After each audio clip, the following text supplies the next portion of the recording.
ปิดตำนาน1,300 กว่าปีแม่ชามเทวีสร้างพระเจดีย์ที่วัดดอยน้อยพร้อมเจดีย์โค้งอีกองค์เคียงคู่อยู่ดอยสลับก้อนหินใหญ่น้อยร้อยเรียงหน้าอัศจรรย์พระธาตุสีทองแงนมองฝูงพึ่งทำรังช่างมีมนต์ขลังพลังศักดิ์สิทธิ์บนนั้นกล่าวคำไหว้สากราบสักการะคนลุกคนชันสัมผัสถึงสายสัมพันธ์คงเป็นลูกหลานเคยร่วมสร้างบุญวัดดอยน้อยอยู่กลางยอดดอยโรยต่ออำเภอดอยเหล่าเขตติดต่อป่าสางลำพูนเดินทางปลอดภัยจากเชียงใหม่หรือสายลำพูนยินดีต้อนรับนักบุญมาร่วมสร้างทานบารมีตี3 ตี 4เปิดสถานีฟังตุลุงยองนักเทศเสียงทองชื่อเสียงดังก้องทั่วฟ้าธานีตัวจริงเสียงจริงวัดดอยน้อยแม่ตามเทวีต้อนรับญาติโยมที่มีจิตศรัทธามาร่วมสร้างบุญ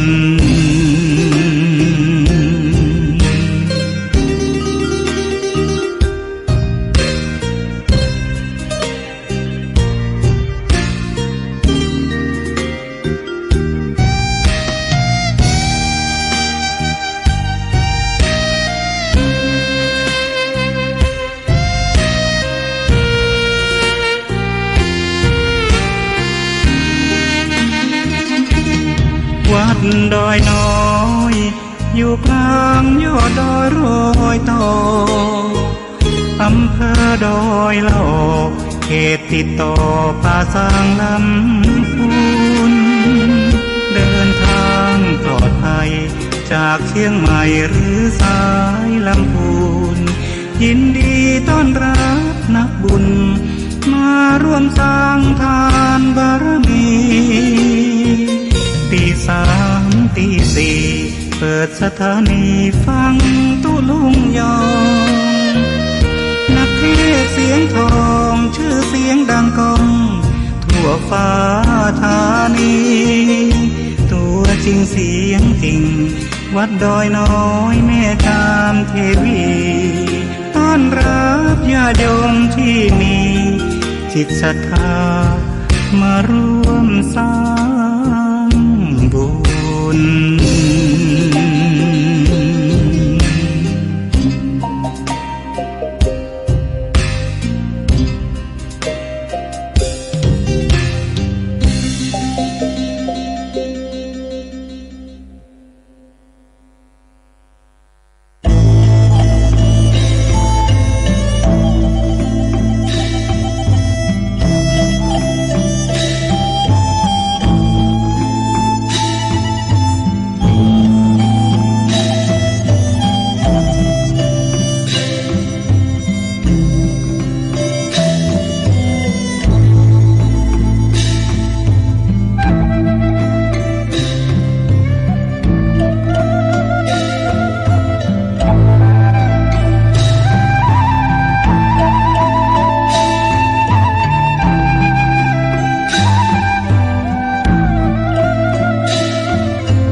โง่ควายจ้างม้า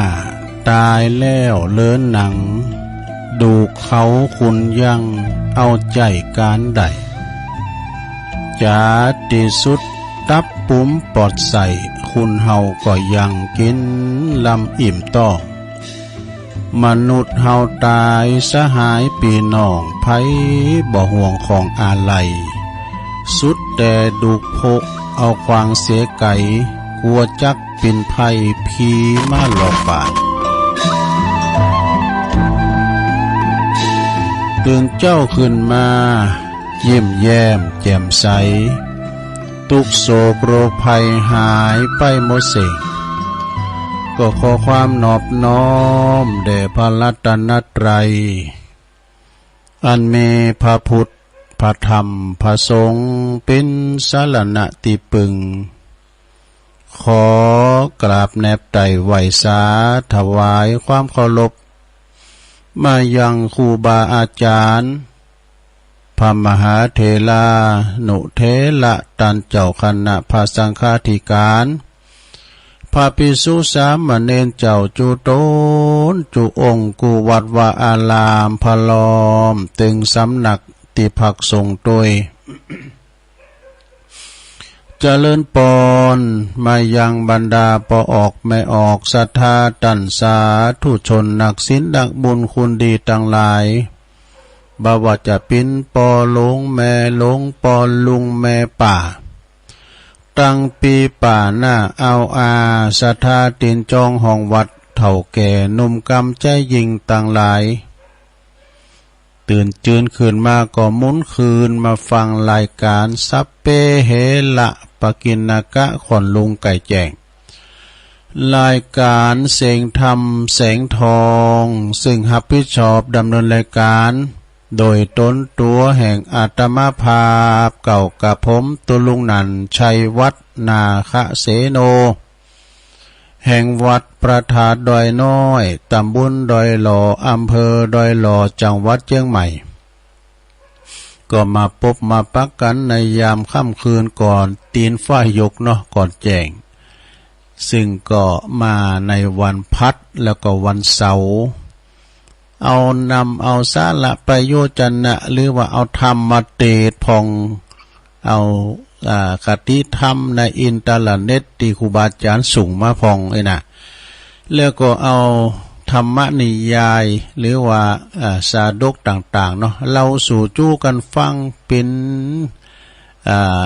แห่งบันดาลใจหรือว่าเป็นกำลังใจเป็นขวัญใจของคุณที่เปิ้นตื่นเจ้า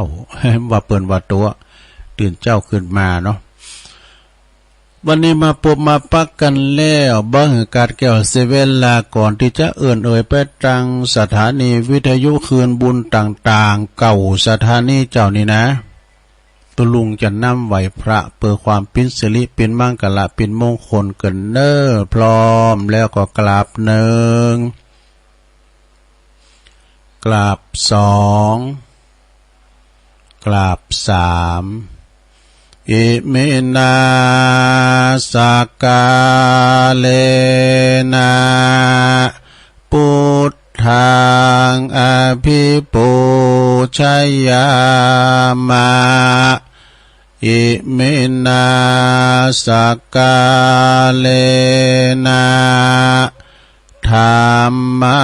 งอภิปูชยามะอิมินาสกาเลนะสังฆังอภิปูชยามะอะระหังสัมมาสัมพุทโธภะคะวา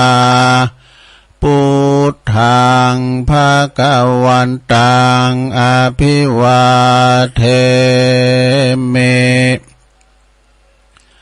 สวากขาโตภะคะวะตาธัมโมธัมมังนะมัสสามิสุปฏิปันโนภะคะวะโตสาวกสังโฆสังฆังนะมามิ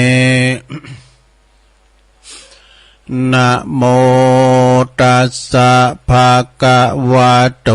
อะระหะโตสัมมาสัมพุทธัสสะนะโมตัสสะภะคะวะโตอะระหะโตสัมมาสัมพุทธัสสะนะโมตัสสะภะคะวะโตอะระหะโตสัมมาสัมพุทธัสสะอิติปิโสภะคะวะอะระหังสัมมาสัมพุทโธวิจาจารณะสัมปันโนสุขโตโลกวิตูอนุตตโลปุริสตัมมาสาลติสัทธาเทวมนุสสานังพุทโธภะคะวะติสวากขาโตภะคะวะตาธัมโมสันติติโกอากาลิโกเอหิปัสสิโกโอปันนะยิโกปัจจัตตังเวทิตาโปวินโยหิติสุปฏิปันโนภะคะวะโตสาวกสังโฆอุจจุปฏิปันโนภะคะวะโตสาวกสังโฆญายะปฏิปันโนภะคะวะโตสาวกสังโฆสาเมจิปฏิปันโนภะคะวะโตสาวกสังโฆญาติตังจัตตาลิปุริสยุคาเนอัฏฐปุริสปุคคลา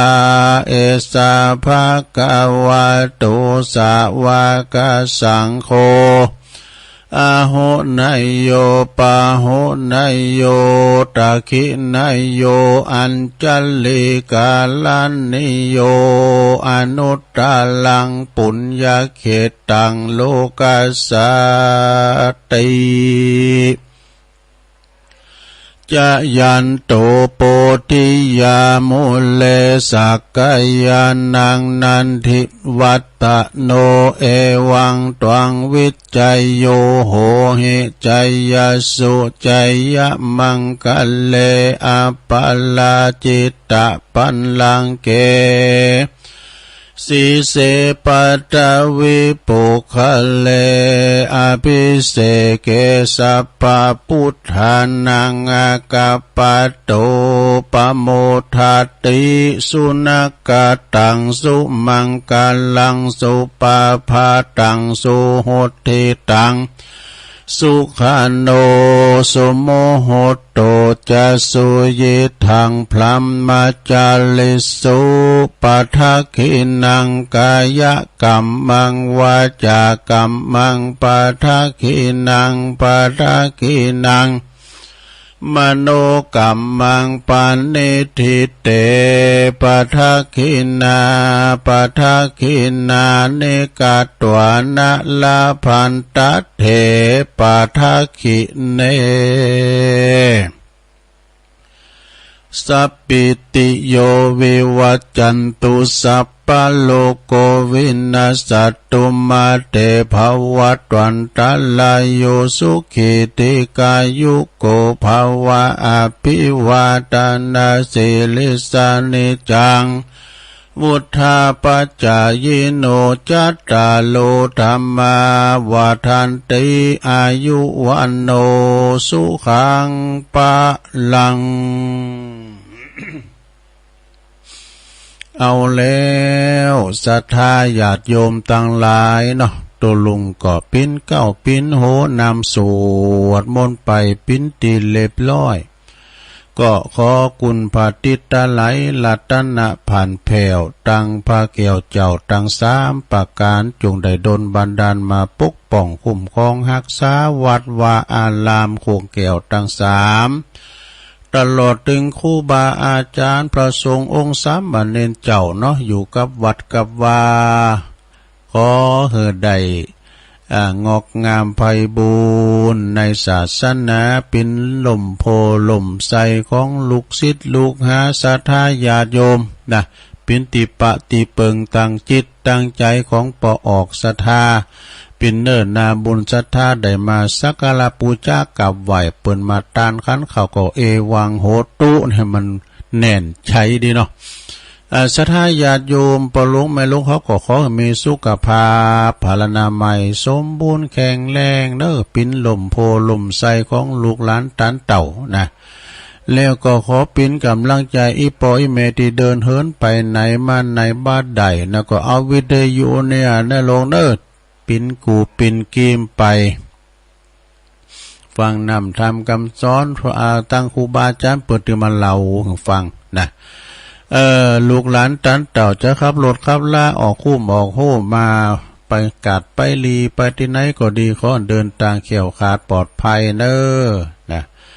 เอาละตอนนี้ไปก็จะเอื่นไปจังสถานีคืนบุญต่างๆเกินเนอลงเนอตีเปิ้นมีบุญต่อโสตประสาทหูเฮานะถ้ามีเปิ้นก็ไม่ได้ยินดักเสียบเนอ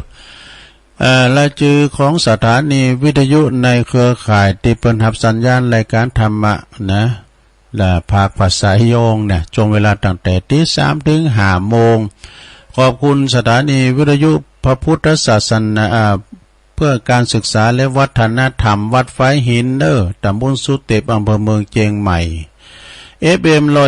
104.50 เมกะเฮิรตซ์โดยเมตตาบารมีธรรมอาจารย์พระครูสมุวิสุวัฒน์วรกิจโจเปิ้นก็ลิงสัญญาณไปฟังตั้งแต่ตุลุงทองเข้ามาแล้วก็ตั้งแต่เพ่งเข้ามาแล้วเนาะองค์ขลงในเมืองก็ฟังกันหนักกันหลายคืนเปิ้นไปไกลเพราะหลายดอยพุ่นนะขอบคุณสถานีวิทยุคณะสงฆ์อำเภอฝางตั้งอยู่ที่วัดพระบาทอุดมน้ำบ่อสาวาสำนักวิปัสสนาเนอ FM 100.25 เมกะเฮิรตซ์โดยเมตตาบารมีธรรมหลวงพ่อพระครูสุจิตานุรักษ์หลวงพ่อใหญ่เจ้าคณะอำเภอฝางนะขอบคุณตปีจำเริญโจติธรรมโมท่านพระอาจารย์อมรเทพอุปสันโตตุปิโจพี่น้องฟังไม่อายใจประการก็ฟังกันหลวงหลายเนอก็ฟังกันไปแผ่วดอยล่างวะขอบคุณสถานีวิทยุแดนดินถิ่นล้านนาตั้งอยู่ในบ้านโฮงโงตำบลน้ำบ่อหลงอำเภอเส้นปัดตองเชียงใหม่ FM 103.50 เมกะเฮิรตซ์โดยคุณรุจิสมบัติเงาคำนะขอบคุณสถานีวิทยุคลื่นธรรมะของชุมชนวัดห้วยตองซักตำบลคงเป้าอำเภอจอมทองเนอ FM 98.75 เมกะเฮิรตซ์โดยเมตตาบารมีธรรมอาจารย์พระครูวาปีวรมณิตท่านพระอาจารย์ชาวลิชยวังโสนะองค์ตั้งพี่น้องตั้งสายไต่สนไต่ก็ฟังกันแต่เพ่งมาแล้วเนาะขอบคุณสถานีวิทยุมนเสียงธรรมอำเภอแม่แจ่มจังหวัดเชียงใหม่วัดบุพาราม FM 106.25 เมกะเฮิรตซ์โดยเมตตาบารมีธรรมหลวงพ่อพระครูมงคลวิสิทธิ์หลวงพ่อใหญ่เนื้อเจ้าคณะอำเภอแม่แจ่มกับขอบคุณในเมตตาธรรมอาจารย์ท่านพระครูปลัดอุทัยตึง2อุทัยโดยนะครับเด้อพี่น้องแม่แจ่มก็ฟังกันหลงหลายขอบคุณสถานีวิทยุเน็กเนลเรดิโอ FM 96.75 เมกะเฮิรตซ์ตั้งอยู่ที่บ้านโจงตำบลทุ่งกวาวห้างหุ้นส่วนจำกัดอนุสรณ์เรดิโออำเภอเมืองปานจังหวัดลำปางเนอขอบคุณสถานีวิทยุชุมชนคนเหนือเขื่อนตั้งอยู่ที่บ้านดงดำอำเภอฮอดจังหวัดเชียงใหม่ FM 90.75 เมกะเฮิรตซ์นะขอบคุณสถานีวิทยุเพื่อการศึกษาและพัฒนาอาชีพอาร์เรดิโอเน็ตเวิร์ก FM 103.00 เมกะเฮิรตซ์อำเภอเมืองจังหวัดลำปางโดยคุณอนุพงษ์ตาจินะนะขอบคุณสถานีวิทยุอาร์เรดิโอเน็ตเวิร์ก FM 99.50 เมกะเฮิรตซ์วิทยาลัยวิทยาลัยเทคโนโลยีเพื่อการจัดการกฟผ.แม่เมาะลำปางนะก็ขอบคุณสถานีวิทยุวิทยาลัยสงฆ์นครลำปางด้วยนะเนาะอันนี้ก็มจร.ลำปางวัดบุญวัดวิหาร FM 106.50 เมกะเฮิรตซ์เด้อเปิดหับสัญญาณตั้งแต่ตี 3นะพี่น้องลำปางเนาะแล้วก็สีคำเรดิโอนี่ก็92.50 กันเนาะอำเภอเวียงสาจังหวัดน่านนะ อันนี้ FM 92ปูนเปิ้นอยู่เมืองนานบนนะ.50อันนี้ก็เป็นแล้วก็เดียวกับเดียวก็อันสถานีก็เดียวก็สถานีอันนั่นฟ้าเรดิโอก็จะออกขึ้นมาแถมเนาะอันนี้ก็ประกาศไปแล้วเป็นที่เรียบร้อยสำหรับสถานีแต่ละคืนบุญต่างๆเด้อศรัทธาเด้อวันนี้มาปบมาปะกันก็ตรงกับวันศีลด้วยนะวันพระวันศีลตัวเดิน11ขึ้น8ค่ำแล้วนะวันนี้ไปวัดไปวากันเด้อ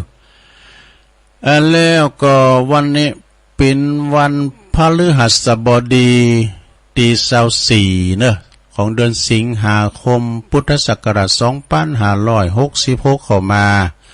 ฉะนั้นญาติโยมทั้งหลายวันนี้เป็นวันพระวันศีลเฮาก็พากันไปวัดไปวาใส่บาตรสังหารกันนะไปทำบุญเอาเข้าตอกดอกไม้ไปใส่ขันศีลขันสุมากันก็พากันไปวัดไปวาวันพระวันศีลนะญาติโยมทั้งหลายตอนนี้ไปก็จะเริ่มละนะอารัมพบุตรมามื่นในปรกึ่งชั่วโมงละเดี๋ยวจะได้เอาคติธรรมมามาจาก่อนเนาะเอากรรมบักเก่ามาก่อนเนาะกรรมบักเก่านี่เพิ่นได้เล่าความให้หน่อยเนาะกรรมบักเก่านี่แปลว่าปัญหาบักเก่าเป็นว่าโบราณนะปัญหาโบราณหรือว่าปัญหาบักเก่านี่สมัยแต่ก่อนนี่มักจะนำมาถามกันในงานต่างๆบอกว่าจะเป็นงานศพงานปล่อยเพื่อความสนุกสนานคลึกคลื้นถ้าเมื่อคุณมาอยู่นะถ้าเมื่อคุณมาอยู่มาเยี่ยมกันปิ้นเปินกันในงานได้ดึกนี่นะหรือว่าบางทีก็คุณแก่ก็จะเอามาถามละอ่อนเด็กๆเด็กละอ่อนนะได้รับความเพลินนี่นะบางครั้งก็มีการพนันกันว่าอันนี้เป็นตายปัญหากันแล้วเนี่ยตายปัญหาถ้าตายได้ก็ให้เขกหัวเขาวัดหัวเขาหนึ่งทีหรือว่าผู้ติเป้ติการนะกินน้ำหนึ่งแก้วเอกเนี่ยอันนี้เป็นการพนันดื่มเสียงตั้งนะกินน้ำหนึ่งแก้วอย่างนี้เป็นต้นนับว่าเป็นสิ่งที่น่าจะนำมาเผยแผ่ได้หู้กันเป็นมรดกที่น่า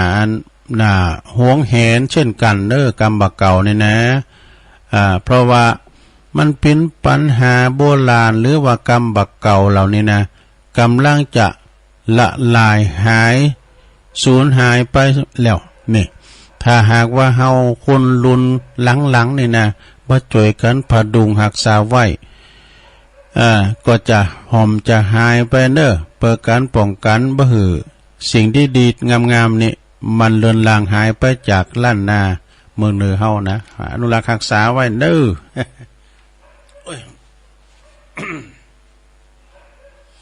ตอนนี้ไปก็เอากรรมบักเก่ามาสัก2เลิงเนาะ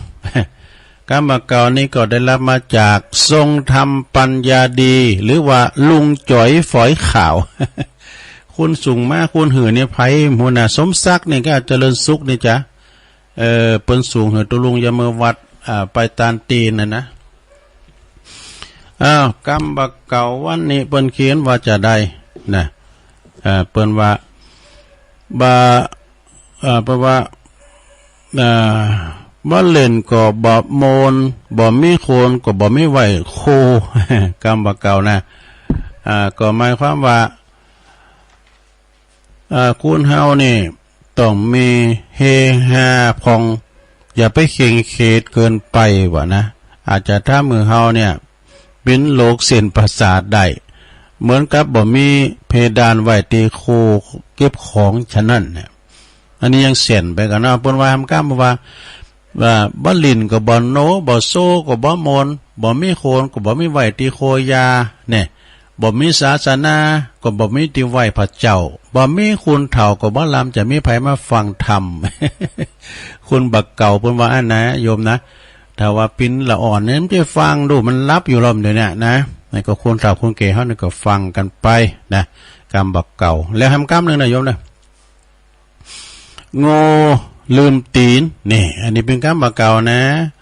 กรรมบักเก่าเพื่อว่าคนที่ลืมตูน่ะเคยอยากจนเพราะว่าได้เงินได้ค้ำมานะ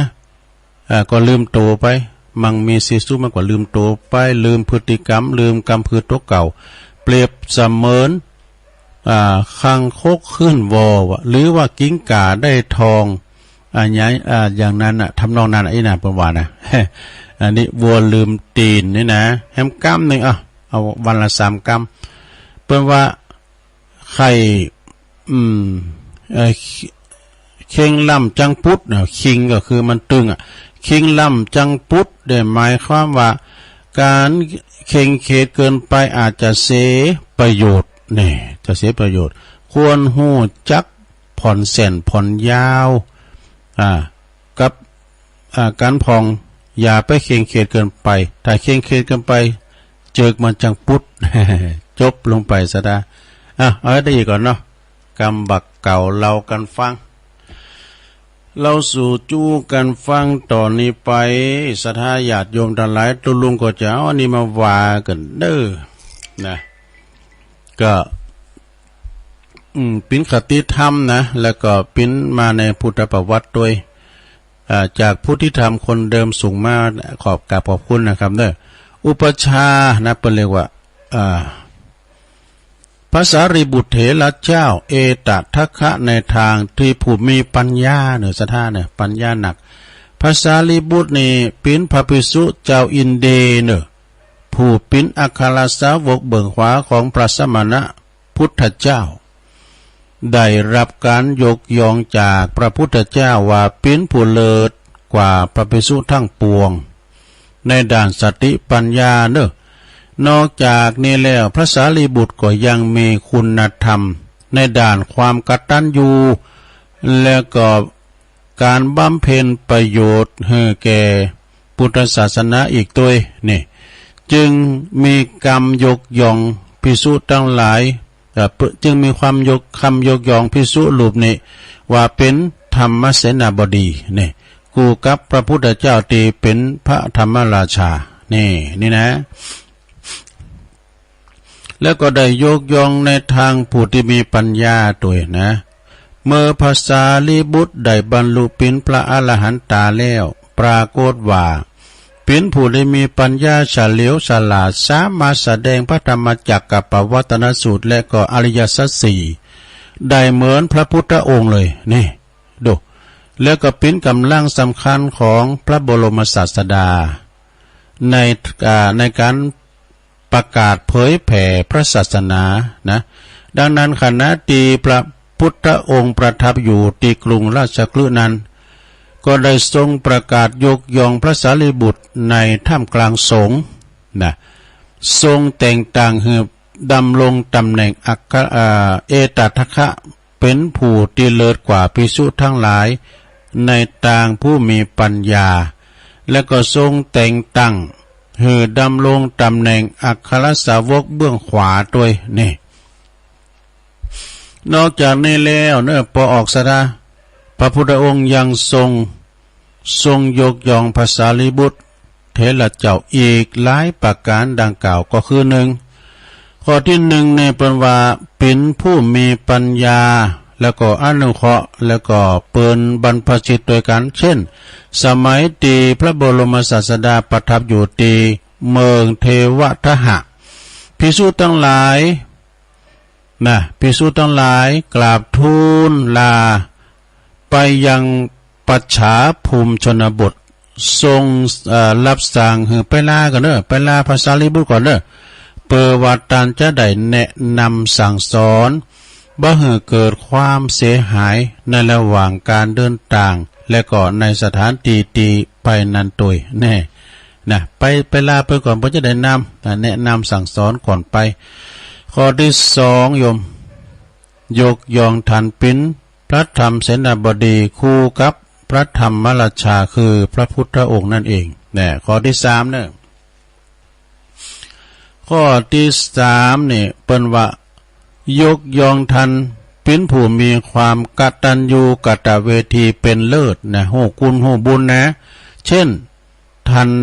ได้นับถือพระอัสสชิพระอัสสชิในจุดประกายดูนะพระอัสสชิในจุดประกายอันท่านเนี่ยไปได้เป็นศิษย์ถือว่าพระอัสสชินี่เป็นอาจารย์เพราะท่านเข้าไปสู่พระพุทธศาสนาด้วยการฟังพระธรรมะของพระอัสสชิทุกคืนก่อนที่ท่านจะรับจะนอนเนี่ยท่านก็จะได้นึกข่าวท่านหู้ข่าวว่าพระอัสสชิอยู่ตั้งทิศใดท่านก็จะนมัสการไหวไปตั้งทิศนั้นเนอะก่อนที่จะล่มโตนุ่งนอนเอาหัววินศีรษะไปตั้งหัวเขาศีรษะก็อันเดียวกันนะกันก็บรรลุก็ดูบินหูไปทางทิศที่ครูบาอาจารย์ที่บนนอนนี่นะเนาะอีกเรื่องหนึ่ง แหมเรื่องหนึ่งคือคือพราหมณ์ชราพราหมณ์เถ่านะพราหมณ์ชราเนี่ยคือจือวาราธพราหมณ์มีศรัทธาไข่โบสถ์ได้เนอไข่สู่ล่มผ้ากาสาวพัดลูกหลานก่อมผอมก็จะไปโบสถ์ได้แล้วนี่นะปาโกดว่าอุปสมบทไผ่ก็หลับรองสกุลไผ่เส้นไผ่เป็นอุปชายสกุลพระภิกษุทั้งใดบัลลับเป็นอุปชายนะโบสถ์ได้หลับเป็นแต่พระภิกษุรูปเดียวไม่ไผ่หลับสกุลนี่นะเป็นอุปชาโบสถ์พระพุทธองค์พระพุทธเจ้าตรัสถามในที่ประชุมสงฆ์ว่าเอาอย่างนี้ดีกว่า ดูก่อนภิกขเวภิกษุทั้งหลายผู้ได้ระลึกถึงกุณของพราหมณ์เถ่าคุณนี่ได้พ้องนี่นะ ภาษาลีบุตรก็เลยบอกว่ากราภาษาลีบุตรเถระเจ้ากราบทูลว่าโอ้ข้ามนไทยข้าบัดไทยข้าพระองค์ระลึกได้พระเจ้าข้างหนึ่งเนี่ยราชพามผู้นี้นะเคยใส่ข่าวบาทโดยข่าวแกทันหนึ่งทัพพีเนี่ยหนึ่งทัพพีเดียวคือปากเดียวหลงคนนึกถึงกุณของปากเข้าปากนั้นได้นะโดยเขาสุกแก่ทันหนึ่งทัพพีพระพุทธองค์จึงทรงมอบให้ท่านสารีบุตรเป็น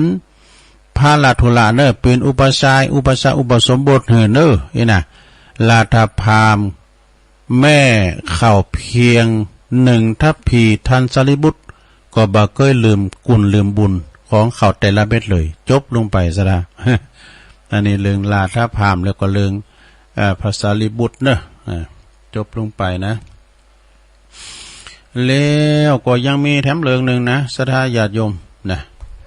อันนี้จะเป็นชาดกมาในนิทานนิทานก็ชาดกเหมือนกันค่ะอันนี้ก็เรื่องอย่างเนี่ยตุเดี๋ยวถ้าฟังเนี่ยโอ้ไปตั้งปิดก็เนาะตัวลุงก็ทำกันบ้านลูกมาก็ตรงไว้ก่อนเพื่อว่าบ้ามันคู่ค้าขนาดคู่ค้าเรายังตรงขนาดตรงเรายังคู่ค้าอยู่นะอันนี้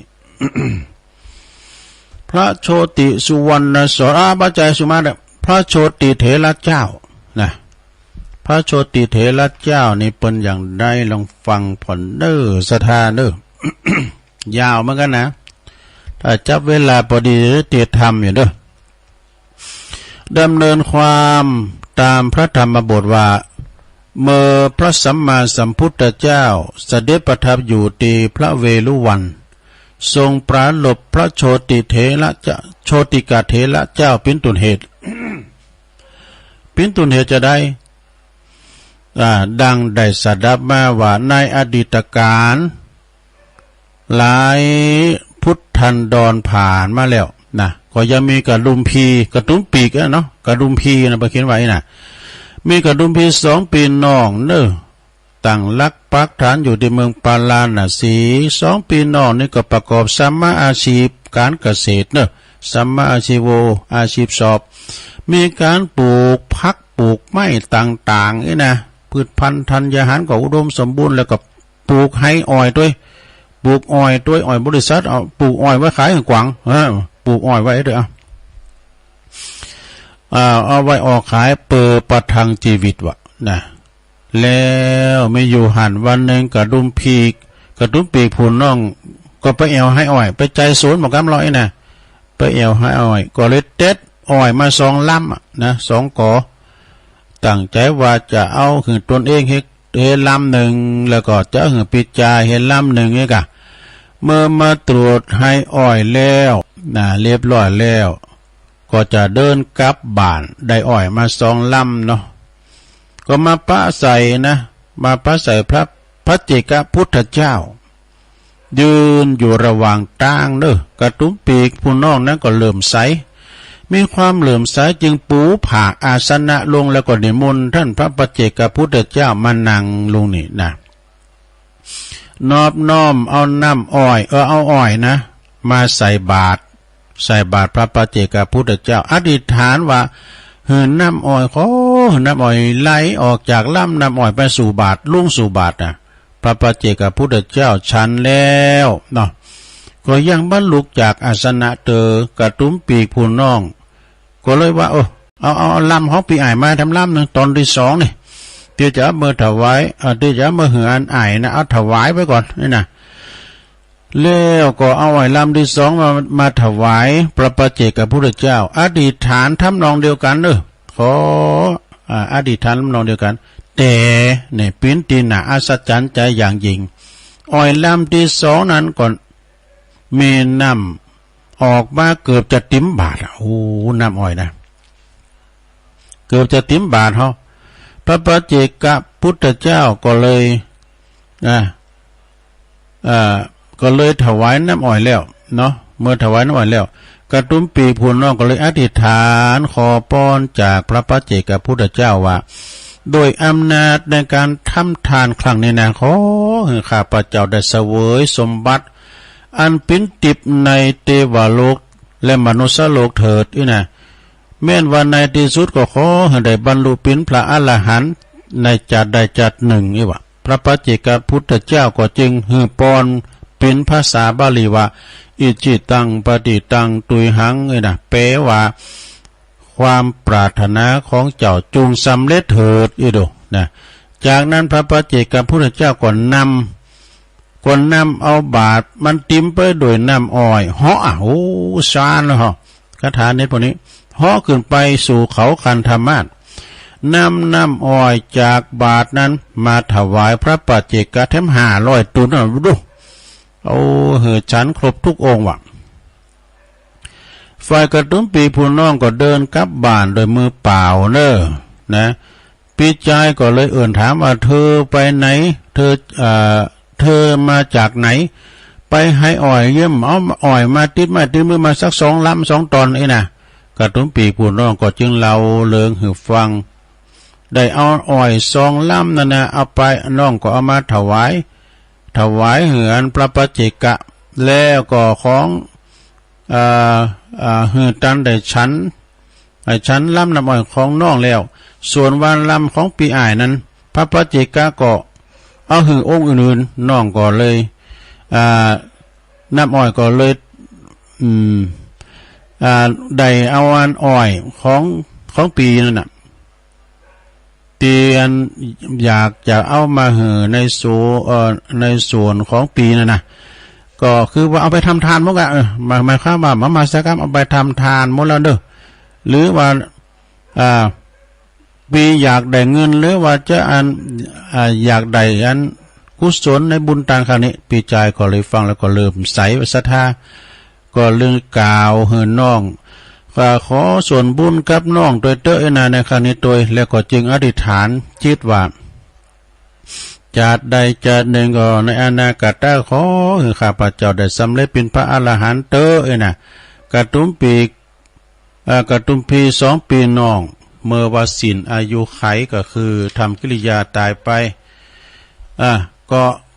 ได้เวียนว่ายไปมาอยู่ในเทวโลกพองอยู่ในมนุษยโลกพองหลายพุทธันดรเมื่อว่ามาถึงศาสนาของพระพุทธเจ้าทรงมีพระนามว่าวิปัสสี2 ปีน้องก็ได้มาบังเกิดมาในเมืองมันทุวมดีในตระกูลพราหมณ์อันมั่งคั่ง ตระกูลหนึ่งเนอะเนี่ยมีความมั่งคั่งในเข่าของเงินทองสมบัติสัมปติเมื่อทั้งสองเจริญวัยใหญ่นากาบ้านคือมากกว่าปินพรามผู้มั่งคั่งรักษาตระกูลหือมีความมั่นคงตลอดมามีอยู่วันหนึ่งเนอะก็มีโคสกะคือครูคุณที่ประกาศบุกเป่าล่องไปตามบ้านน้อยเมืองใหญ่ว่าพระพุทธเจ้าพระธรรมเจ้าพระสังฆเจ้าบังเกิดขึ้นแล้วในโลกนี้นะตันต่างหลายจูงหือตานหักษาศีลภาวนาเถิดนะในข่าวนั้นนี่เปิ้นจะจือทำจือนะกระตุ้มปีกจะจือกระตุ้มปีกอ่ายนั้นจะจือว่าเสนันบาใจเสนะกระตุ้มพีเสนะกระตุ้มพีผู้ปิ้นผู้ได้ยินกรรมประกาศดังกล่าวก็เลยเข้าไปสู่สำนักไปสู่สำนักพระวิปัสสีพุทธเจ้าพระพุทธเจ้าก็เลยหู้อัธยาศัยของเสนากตุมพีของเสนากตุมพีจึงได้เตธรรมฟังอนุบุพิกถาเสนากตุมพีได้ฟังธรรมแล้วก็เริ่มใสนะโอ้จังขออันทันโบสถ์ถึงกำเดินนะคือขอบ้านประชาเนี่ยพระศาสดาก็หือไปขออนุญาตจากตระกูลของทานก่อนนะแล้วก็กูลเปิ้นอนุญาตแล้วก็ก้อยมาเอกะเสนากตุมพีจึงปิกไปบ้านไปจองนะจึงบอกน้องเปิ้นขึ้นจืออัปปราจิตตกตุมพีนี่อันนี้เป็นผู้น้องนะแล้วก็สั่งบอกว่าน้องเอ๋ยทรัพย์สมบัติทั้งหมดทั้งเสียงตึงโมได้ปีขอมอบเหือนน้องเน้อน้องรักษาไว้อันนี้เป็นตระกูลของเฮารักษาไว้ดูแลไว้ครอบครองวันเน้อส่วนปีนะขอลาไปโบสถ์และตระกูลของเฮานี่จะแสนว่าเวว่าเมื่อตายแล้วน้องก็ปิ้นด่างปอแม่ว่าแม่ตายไปแล้วก็ถือว่าปีก็เหมือนดังแม่นะจะขอไปโบสถ์จะไปขอโบสถ์อย่างได้นะเอาเข่าขยันขยอเข่าก็เลยน้องก็เลยอนุญาตให้ไปโบสถ์นะเห็นปีอ้ายไปโบสถ์ได้กันเพราะว่าคัดคำอ่อนวอนของปีบ่ได้ก็เลยอนุญาตให้ไปโบสถ์นะโบสถ์แล้วนี่ศรัทธาญาติโยมทั้งหลายพระเสนะก็ได้สำเร็จเป็นพระอรหันตาวะนะพระศาสดาของในพระศาสนาของพระวิปัสสีพระพุทธเจ้าฝ่ายอัปปราชิกะอัปปราจิตตกตุมปีพุนน้องนี่ก็พร้อมโดยบริวารก็จะไปถวายต้านติวัดตีตุปีเป็นโบสถ์พุ่นนะก็ประกาศพระเสนะผู้ปิ้นปีแล้วก็กล่าวว่าตุปีนะตุปีนี่ป่นจากโบงแห่งม่านแล้วเนี่ยส่วนวันนอกเนี่ยยังคลุกคลีอยู่ในกามคุณขอตุปีเนี่ยแนะนำในการทำบุญของเรานะตุปีเปิ้นก็แนะนำการทำบุญเหือนปิ้นมหาบุญแก่กับผมพองเตอะนะน้องเปิ้นว่านะพระเสนะก็จึงแนะนำเหือนไปสร้างกุฏิเนอะไปสั่งคันธากุฏิถวายพระศาสดาเตอนะก็ไปสั่งเขาก็จึงจัดหาสั่งสร้างกุฏิหลังใหญ่ประดับประดาไปโดยแก้ว7ประการนะดูส่วนว่าคอก4คอกนั้นก็พระของอันพระคันธากุฏินั้นเขาก็หวานแก้วมณีสูงเป้งหัวเข่าว่ะดูเมื่อว่าสร้างแล้วเขาก็จึงไปกราบหลวงปีพระเสนะเหือนไปกราบทูลพระศาสดามาอยู่อาศัยวะ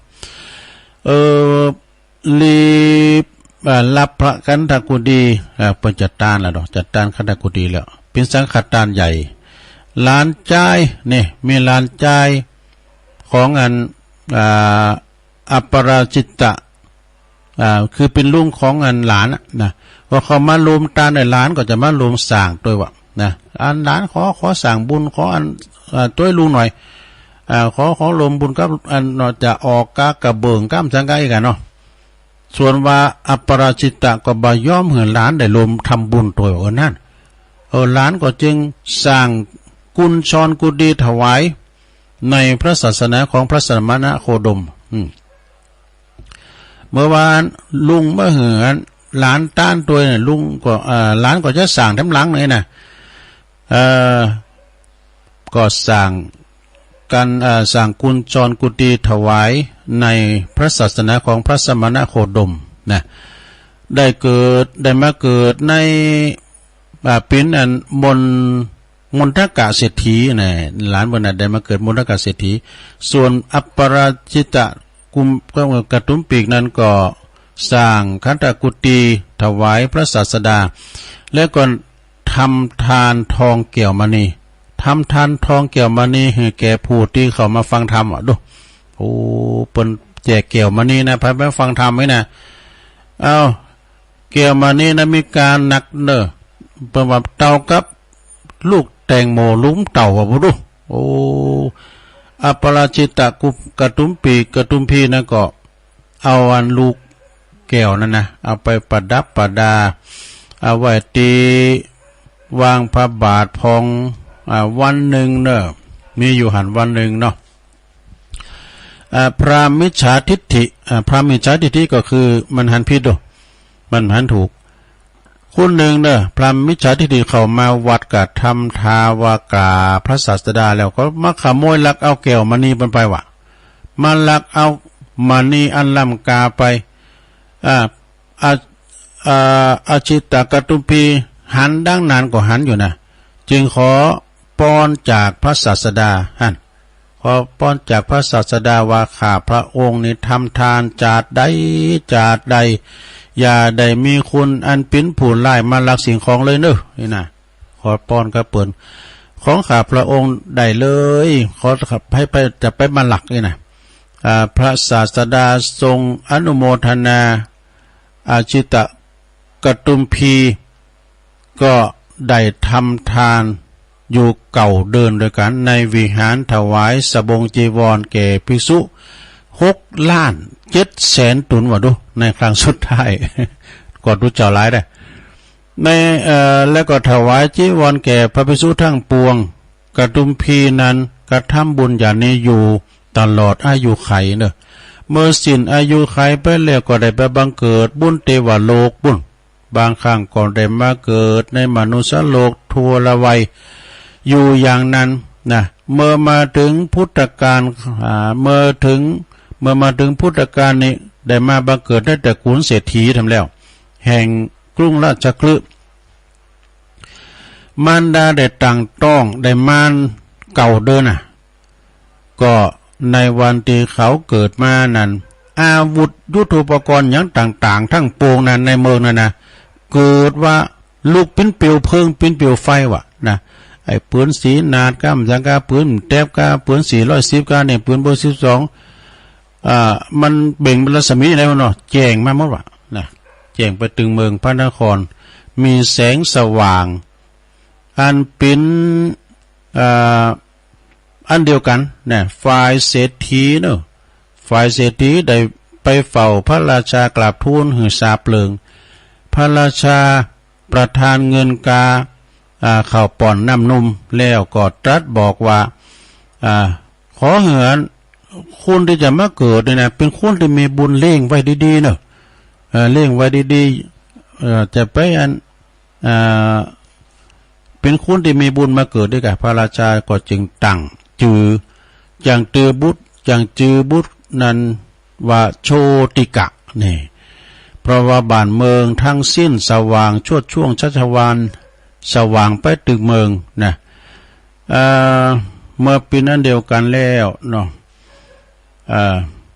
บิดามารดาก็จะสั่งเฮินไว้ให้แก่บุตรกันจะสั่งหอสั่งเฮินให้แก่บุตรพอทำการปรับพื้นที่เนาะจ้างรถไถมาปรับพื้นที่ก็มสังกาคุณมาเคพื้นที่ปรากฏว่าฮ้อนไปถึงพระอินทร์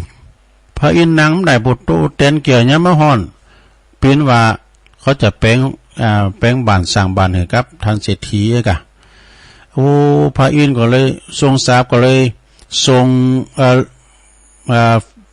พระอินทร์ทราบว่าฝูงกำลังปรับพื้นที่ที่กำลังจะแปลงแก่โชติกะพระอินทร์ก็เลยลงมาจำแรงจำแรงก่อนในละมิตร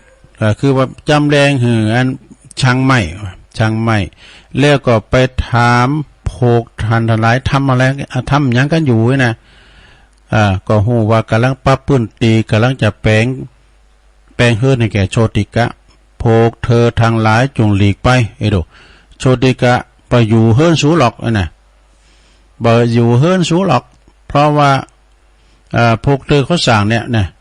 พระอินทร์ก็เลยเนรมิตเลยเนรมิตมันง่ายเนาะ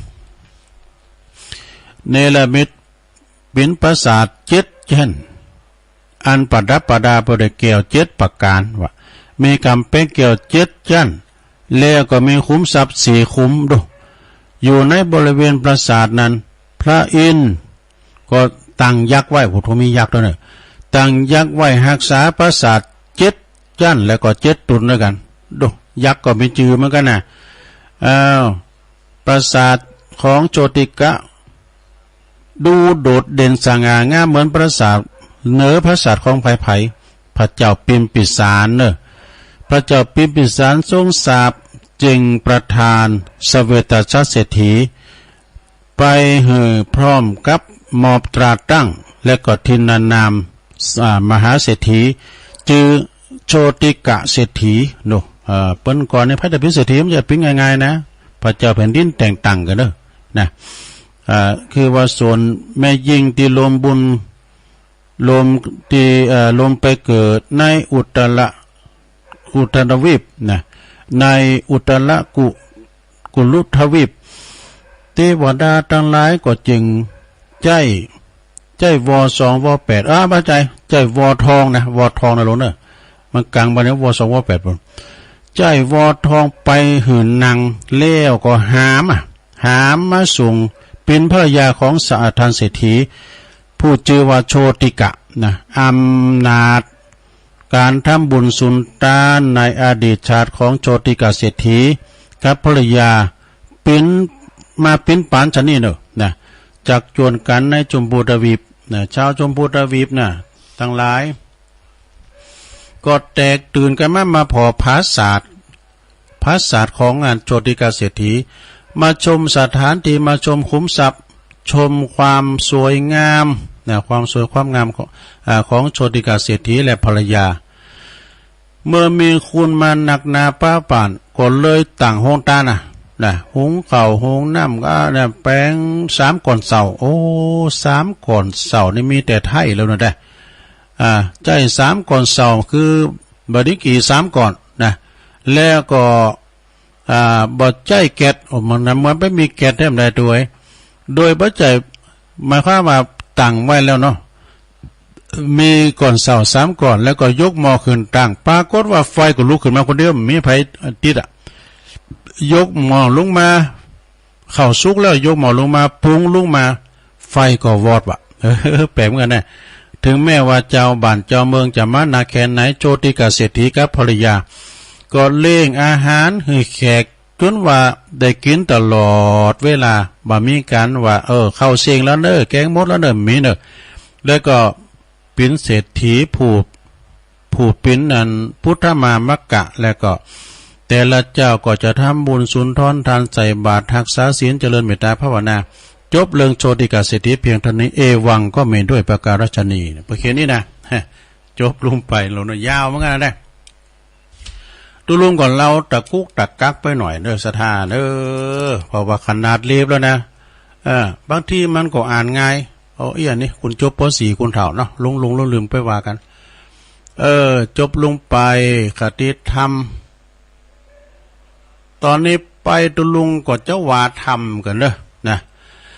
ว่าธรรมวันนี้ก็มีเจ้าพาปินวันพัดปินวันเกิดเปิ้นคุณโยมยุพินหอมมาลาพี่น้อยนะจากแม่หยวกแจ้งความจำนงว่า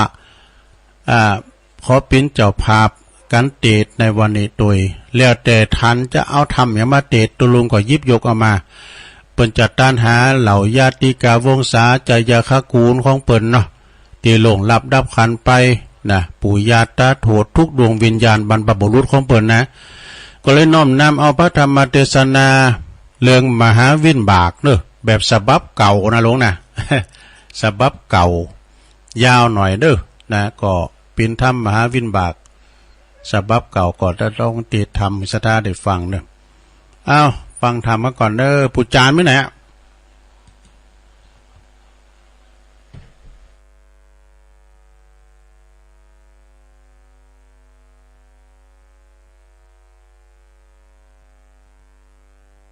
มันเป็นถ้ำเก่าโบราณเป็นถ้ำสมัยเก่ามันยาวหน่อยนะถ้ำมหาวินบากแบบฉบับเก่าโบราณแต่เต็ดแบบละไม้ยองก่อมเซิงเมืองก่อมใจข่ายก็ขมุ ลองฟังเบอร์เนี่ยกดอันนี้อันเป็นนั่นถ้ำมหาวินบากนั่นฉบับเก่านะสดาเป็นถ้ำละไม้จะได้ก็ฟังไปยาวพองเด้อสดาอุดใจตั้งใจฟังไปรับไปนะลงเด้อ ปูจานนั่นอ้ายแปะโป่งมารัตนาธรรมกันเหรอนิปานังเยนะกัลลังรัมมังเยนะกัสสยังปันดิโตตังโนมากังอุติสิตุงธรรมมุตตมังปัจจังอาราธานังกะโลมา ฟังธรรมไปกันนะลงเด้อ นะโมตัสสะภะคะวะโตอะระหะโตสัมมาสัมพุทธัสสะอิตังสัทธาสาวัติยังวิหัลลันโตอุปาตากังนามาเสติกัลลมาลิตังอัลลัมภกะเทศิสาทะโวดุลาสัพปุลิสัตทั้งหลายศรัทธาอันว่าสัพพัญญูพระพุทธเจ้าตนเป็นคู่แก่โลกทั้งสามเตียนยอมสั่งสอนสัตว์โลกทั้งหลายใจใจพระจึงได้ชื่อว่าสัตตะพระก็สัตติสำล้านอยู่ในเจตวันอารามอันมีติจิมไกเวียงสาวัตถี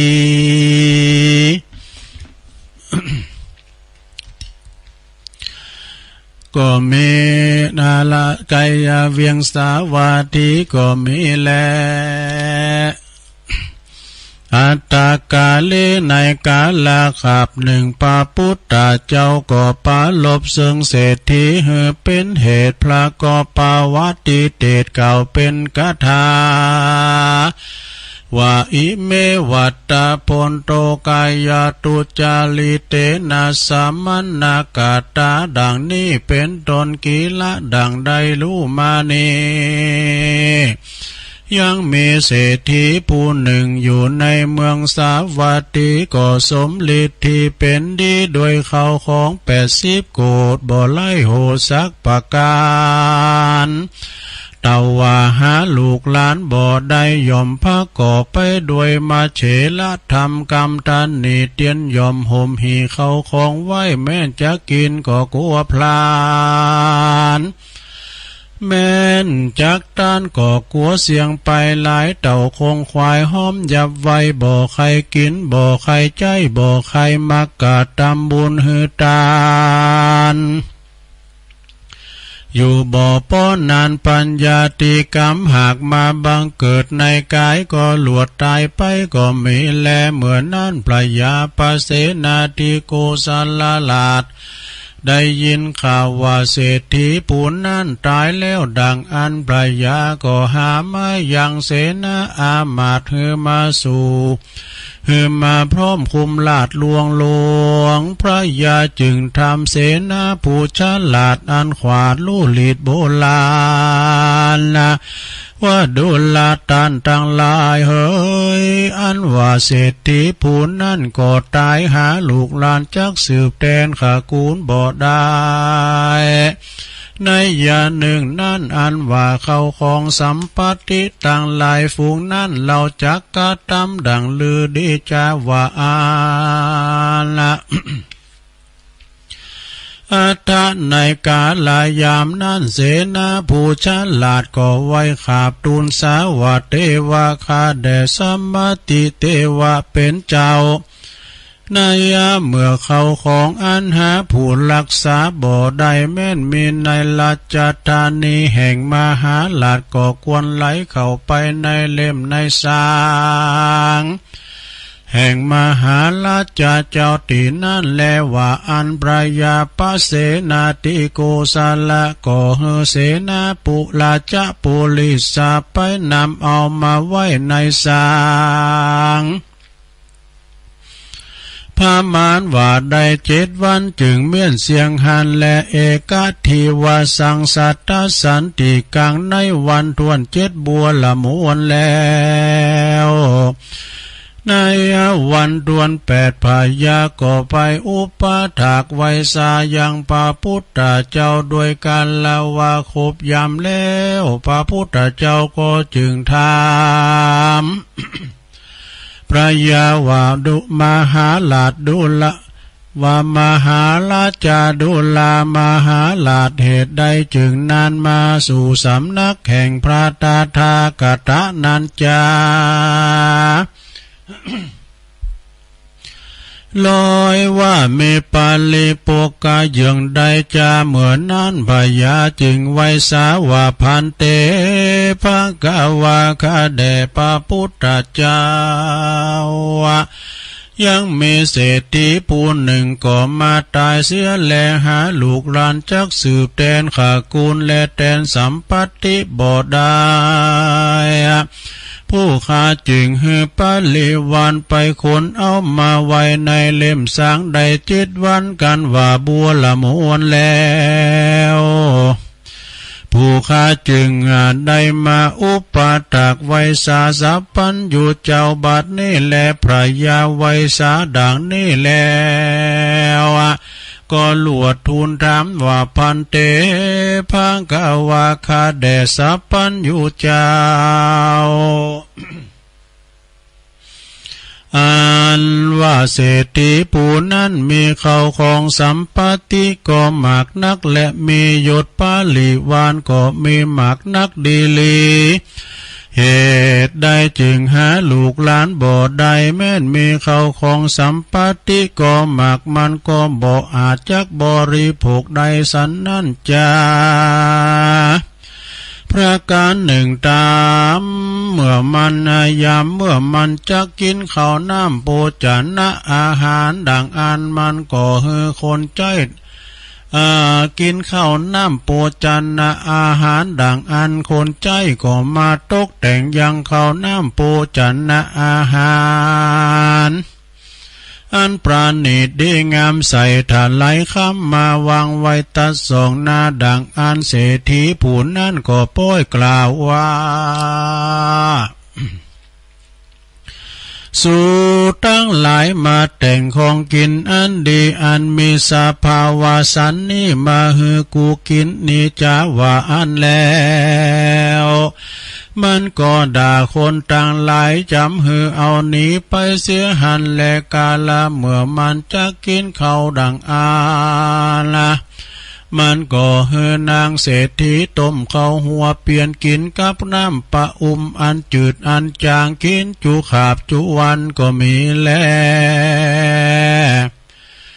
เมื่อมากาลาเมื่อมันจักงาไปติตั้งใดคนตั้งหลายก่อนนำเอาสิวิไก่คำอันดีอันงามมาฮือขี่ดังอันเศรษฐีคนนั้นก็มาเกียดเลี้ยวก็มาด่าก็มาตีคนตั้งหลายหันแลสานานิเศรษฐีก็นุ่งแต่ผ้าป่านผ้าปอแล้วก็ขี่เกวียนอันลุอันเก่าอันคลำแล้วก็เต้ากั้งบังไปด้วยใบแฝกใบขายิบเป็นลมไปก็มีแล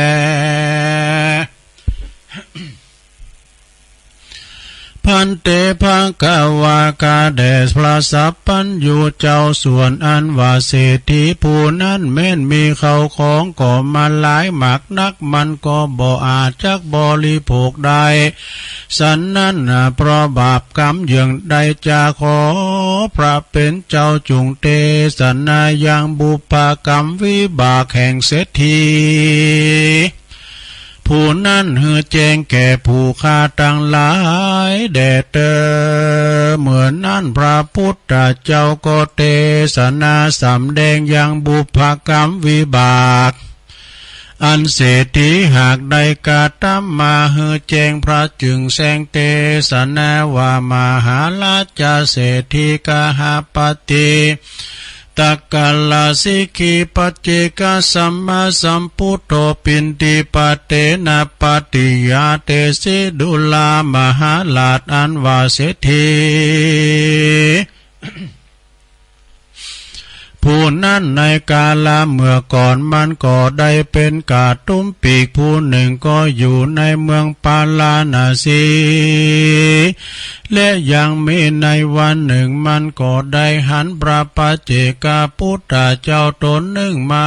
ชื่อว่าตักกะลาสิกีเข้ามาปินที่บาทมันก็ได้ออกปากร้องกล่าวแก่คนตั้งหลายว่าดูลาเปื่อนเจ้าเราตั้งหลายเฮยยังมีเจ้าสลมต้นหนึ่งเข้ามาปินที่บาทสูจุงโอกาสกัดตำบุญหือตานเตอว่าอันแล้วมันก็มาถือเอาพระและควานออกไปสู่ป่าหันและกาตุ้มปีกผู้นั้นมันหาศรัทธาบ่ได้ส่วนเมียแห่งมันนั่นก็มีใจจมจื่นยินดีมากนักมันก็มากันนิ่งในใจว่าพระปัจเจกเจ้ามาแล้วดังอันกรรมอันนั่นกูก็บ่หอนได้ยินสักเถื่อกูก็พาฐานาใครหือตานและใครไวสาสักกะลาปูจาตุกเมื่อเด็ดดีลีกันว่านางกะนิ่งใจสันนี่แล้วนางก่อนนำเอาข้าวน้ำโปจานะอาหารมาใส่บาตรพระปัจเจกพุทธเจ้าหันแลตัสสมิงคาเนในขณะยามนั้นกาตุ้มปีกพูนนั้นก็ไปสู่ป่ากลับมาแล้วมันก็หันเมียแห่งมันตกแต่งดายังข้าวน้ำโปจานะอาหารมาใส่บาตรแก่พระปัจเจกพุทธเจ้าดังอาละมันก็มากล่าวว่าเจ้าสาโลมเฮยเจ้ายังได้สั่งสักเล็กสักหน่อยอันจะว่าอันแล้ว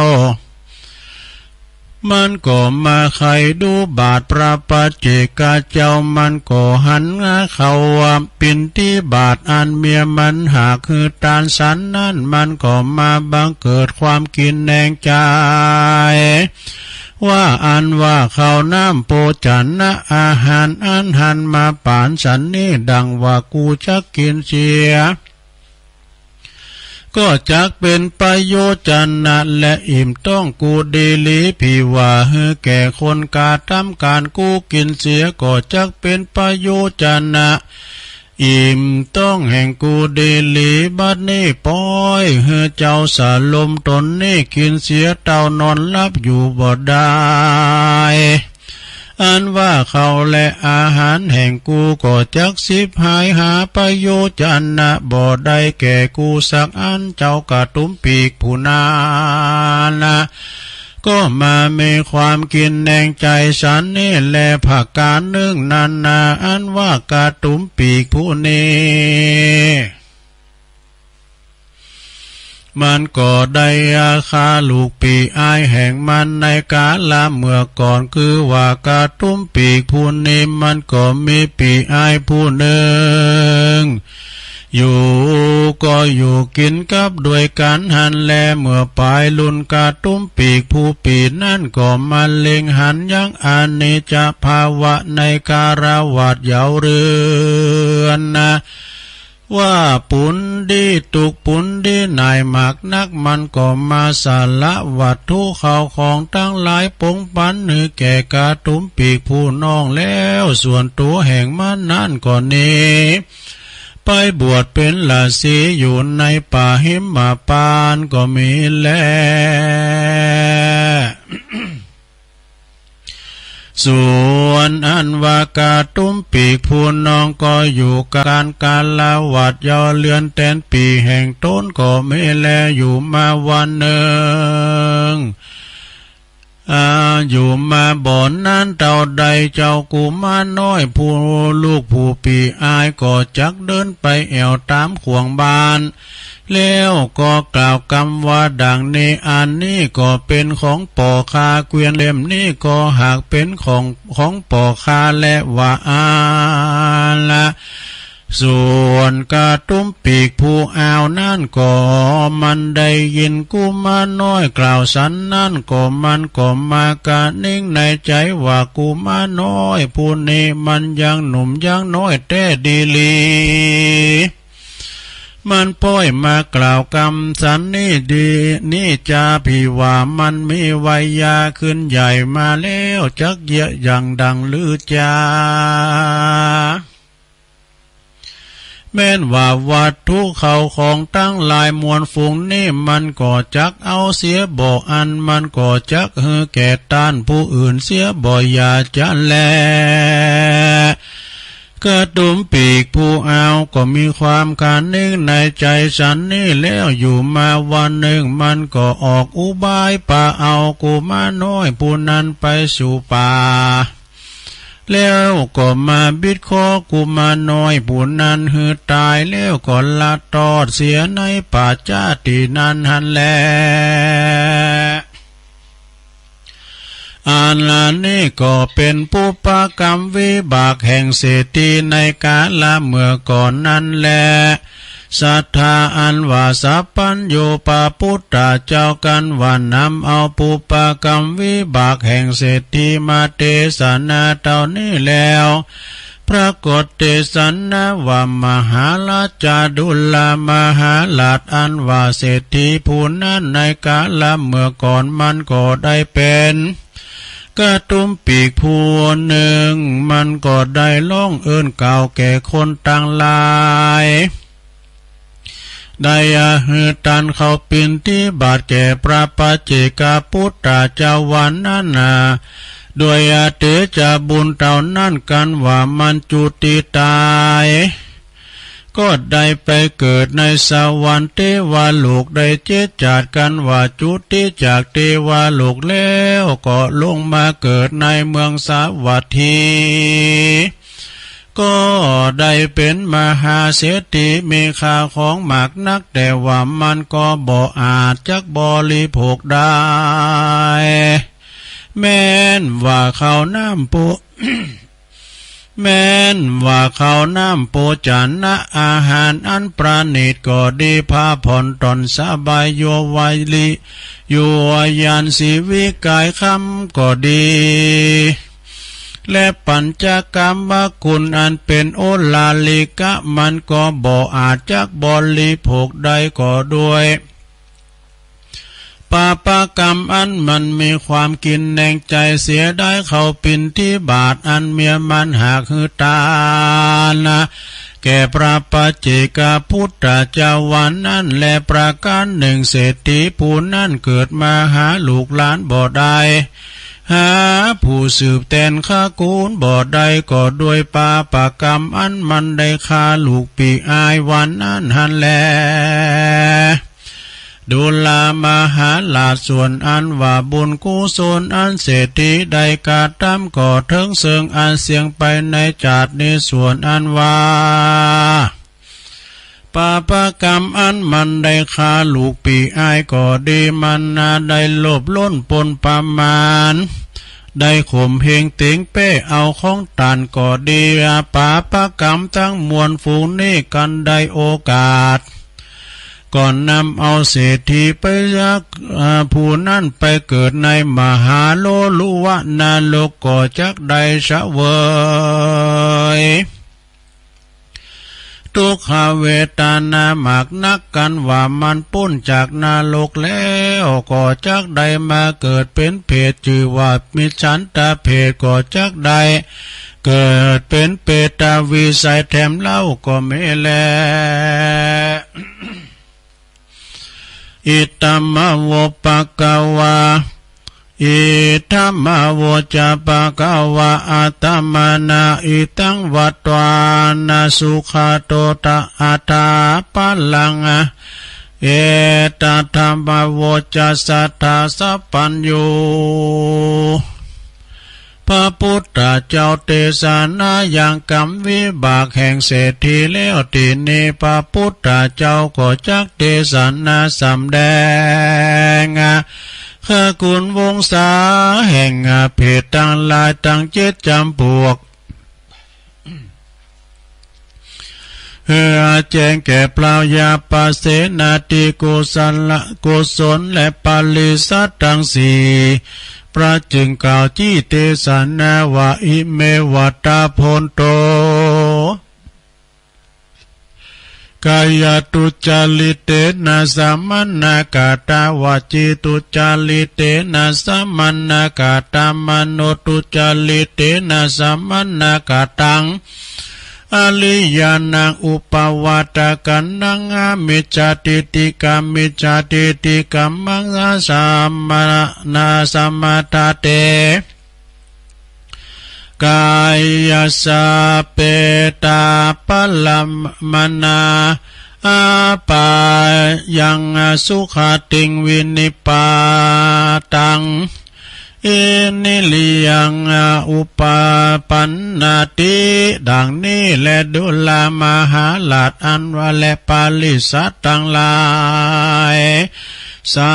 ตตาอันว่าสัตว์ทั้งหลายฝูงพระก่อไปโดยอากุศลกรรมบทสิบประการคือกายทุจริตกทำผิดด้วยกายมีสามประการคือฆ่าสัตว์ลักเขาของแห่งตันผู้อื่นและกระทำกาเมสุมิจฉาจารเล่นจู้จากผัวเมียแห่งตนวาจีตุจาริตกาทำผิดด้วยวาจาสี่ประการคือมุสาวาตากากล่าวกรรมนาจุลายปีสุนวาจากล่าวกรรมสนกรรมสอบพลุสวัสวาจากล่าวกรรมมาหยาบจ้ากายแข็งจาบุบตีฟันแตงตันสัพพละวาจากล่าวกรรมอันหาปยุจนะบ่ได้เป็นตนว่ากรรมจมกรรมแจงติเดียนเนินตาเล่าหน้าจาขวัญแห่งตานามโนตุจาลิเตนะกาทำผิดด้วยใจมีสามประการคืออาภิญจาโลภเอาของแห่งตันเป็นตนว่าโลภเอาเขาโลภเอาเขตบ้านนาเขตเรือนเหลือกสนไหลนาเขตวัดวาอารามฝูงนี้การตายจากนี้ก็จักใดมาเกิดเป็นวอกเป็นกลางก็มีแลปุกกะลาผู้ใดมีกรรมปากจากกาแข็งมีกรรมปากกากางแข็งมักถมน้ำลายยอดต้านผู้อื่นดังอ่านกันว่าจุติตายไปก็จักใดไปเกิดเป็นแรงเป็นกาก็มีแลปุกกะละผู้ใดหากรรมอินดูคุณสัตว์แก่สัตตลิสานบ่อใดอันมีคุณแก่ตนเป็นตนว่าจ้างม้างัวควายก็ดียอมมาคำขานละวิคาบุบตีดังอันก่อจักใดมาเกิดเป็นจักเข็บแมงป่องเสือเมปุกกะละผู้ใดยามเหือตานป้อยบังเกิดความโมโหความโกตะความเกียดโมโหโตโสดังอันเตียนย่อมเกิดได้เกิดมาในขากูลวงศาอันเป็นครุฑนาคมีตัวลิเตียกายแข็งหมักนักแลปุกกะลาผู้ใดประกอบไปโดยกรรมนะสหาวบ่หูกุลพ่อกุลแม่ใดประมาทแก้วเจ้าทั้งสาม ยอมจะเกิดมาเป็นหมาก็ไม่แลโดยกรรมวิบากยอมตกแต่งให้แก่สัตว์ต่างหลายฝูงใดกาตามเหือใดบางเกิดในคากุลสัตว์ต่างหลายนาดังพระสังฆายานาจารย์มหา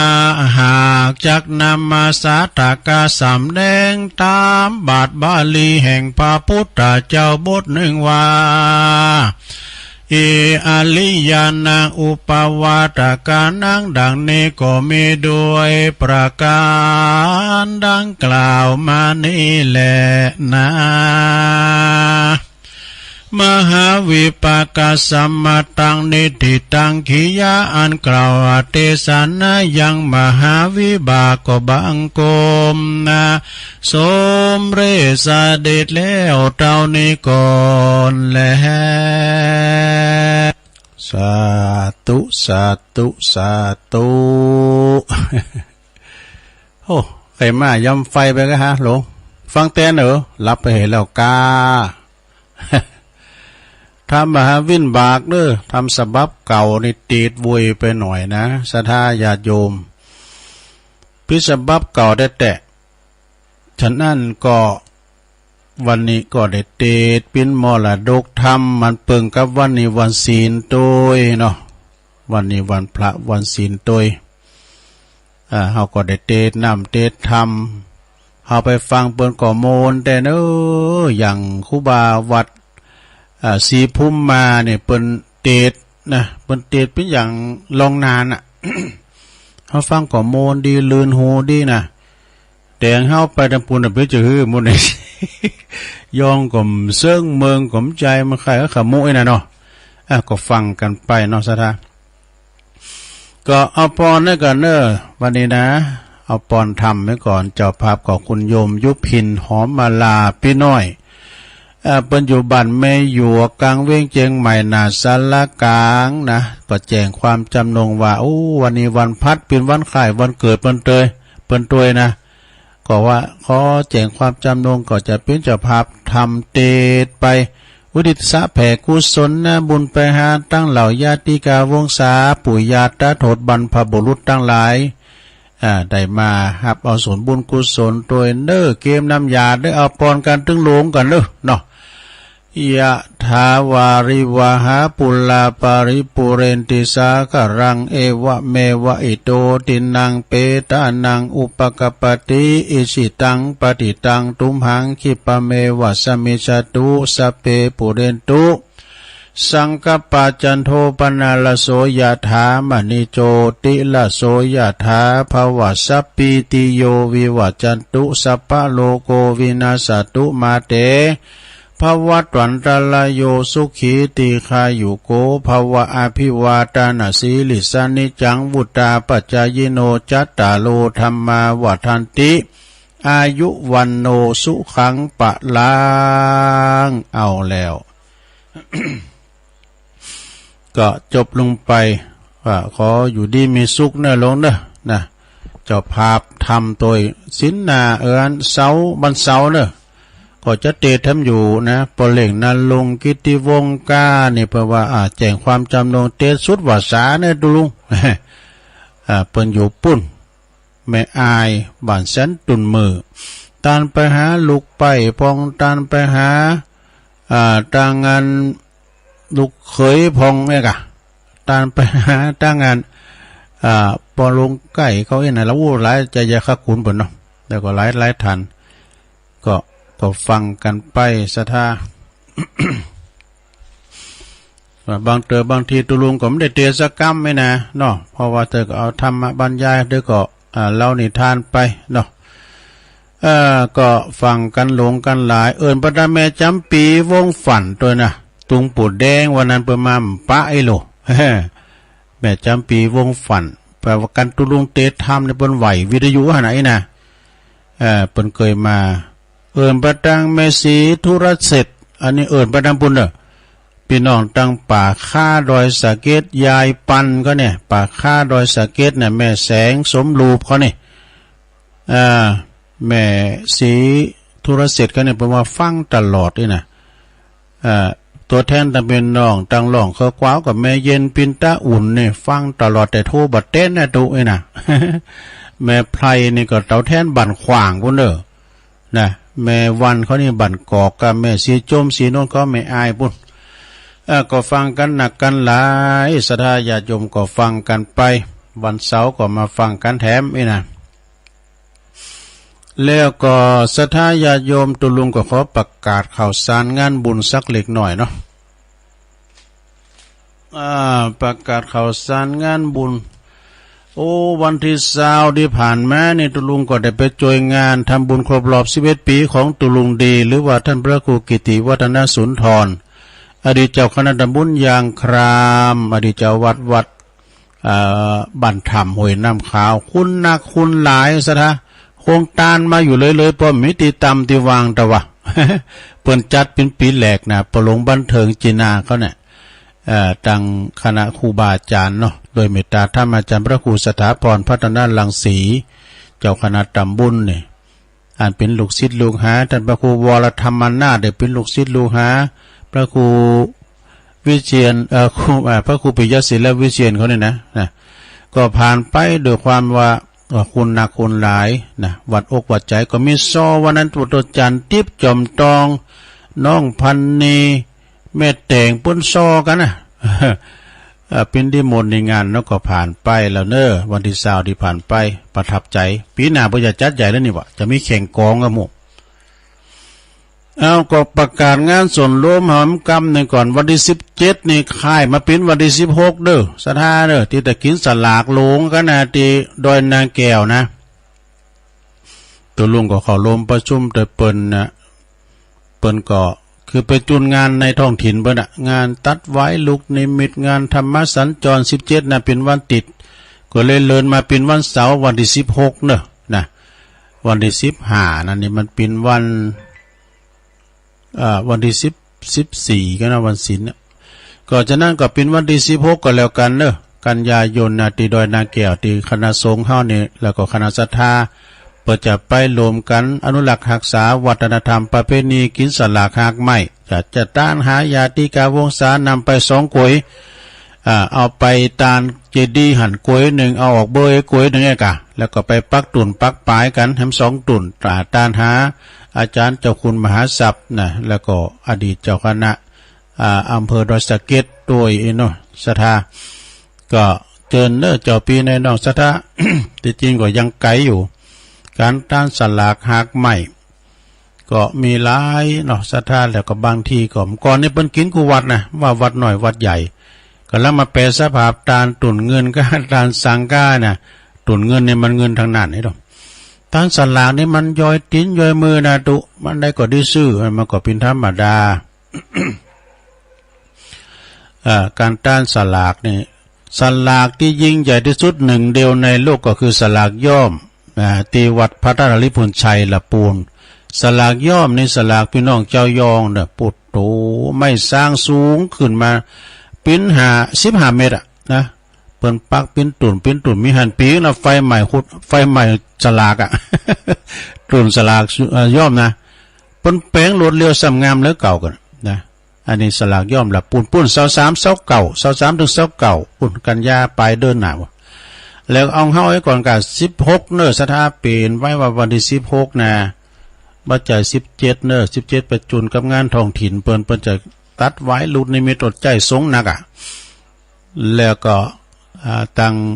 ธรรมสัญจรแต่ไม่กะนะก็เชิญไปลมกินลมตาลกันเนอะตีดอยนางแก้ววันที่16กันยาเนาะ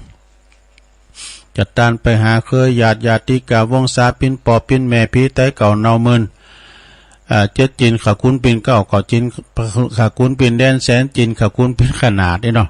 ในระหว่างหุ่นตั้งนานสำเตอก็เป็นเกิดประสบอุบัติเหตุเธอเป็นเคยญาติเฮาก็ไปตานหาเนาะออกบัตรออกเบอร์ฮะนะ2กวยกดแต่ยอดก่อนแล้วแต่เจตนาก็กึดเอานะอันนี้งานสนร่มเนี่ยถึง2อำเภอดอยสะเก็ดแล้วก็เวียงป่าเป้านะก็ไปรวมทำบุญกันพระสงฆ์เดี๋ยวนี้ก็ถึง300แล้วเนี่ยปรากฏลดลงมาเนาะลดตามจำนวนเพราะว่าปิ้นกันว่าปีแรกก็วัดใจ ว่าจิตว่าใจกับคุณจะหนักจะหลายก็บ่ฮู้นะซึ่งก็ไปรวมทำบุญกันตานกล้วยสลากที่ดอยนางแก้ววันที่16เนี่ยกันยาจัดตั้นไปหานายลาวนายกวงนางแก้วก็นะเปิ้นก็สมมุติเอาอย่านะ ก็จะมีพระธรรมเทศนาเทศนำเทศธรรมพระน้อยจะมาเทศธรรมอานิสงส์สลากพัดแห่ปอจานก็ปอจานดังพี่ดังดอยสะเก็ดสำหรับสามเณรน้อยก็ดังเวียงป่าเป่านะท่านเลขาปุจจสหาอยู่นะทำงานหนึ่งเนอะวันที่26ก็ไก่มาวันฮือแล้วก็เนาะ24 25 26วันฮือแล้วก็วันจุกวันเสาร์เนาะจับวันเสาร์ที่26สิงหานี่ก็เปิ้นจะมีทำบุญทักษิณาถวายกุฏิบูรณะเด้อท่านพระมหาสมชาติชาตปัญโยเปิ้นก็อยู่จำวัดสาธุที่วัดบรรพตสถิตนะวัดของหลวงพ่อเจ้าคณะอำเภอวังเหนือท่านพระมหานพดลนะเปิ้นเป็นเจ้าคณะอำเภอแล้วก็เปิ้นจะต้านเด้อศรัทธาเด้อจะต้านทำบุญทักษิณาต้านไปหาท่านสีอ่องไว้กันเนาะครูบาสีอ่องและพร้อมเลยคณะญาติโยมก็จะไปรวมทำบุญตอดผ่าป่าด้วยตอดผ่าป่าสามัคคีผ่าป่าน้อยผ่าป่าใหญ่ได้ไปก็ฝากกันไปได้นะอาตมาพาพร้อมเลยท่านพระอาจารย์วันใหม่ก็จะได้เป็นตัวแทนนำศรัทธาไปตานโลมทำบุญภาวาอาจารย์พระครูอภิวัฒนวิกรมในเปิ้นก่อที่ศาสนกิจเนาะผู้ลุงก็จะมีรถนี่รถก็มีนี่ที่คือได้เที่ยวไปก็ถึงก้า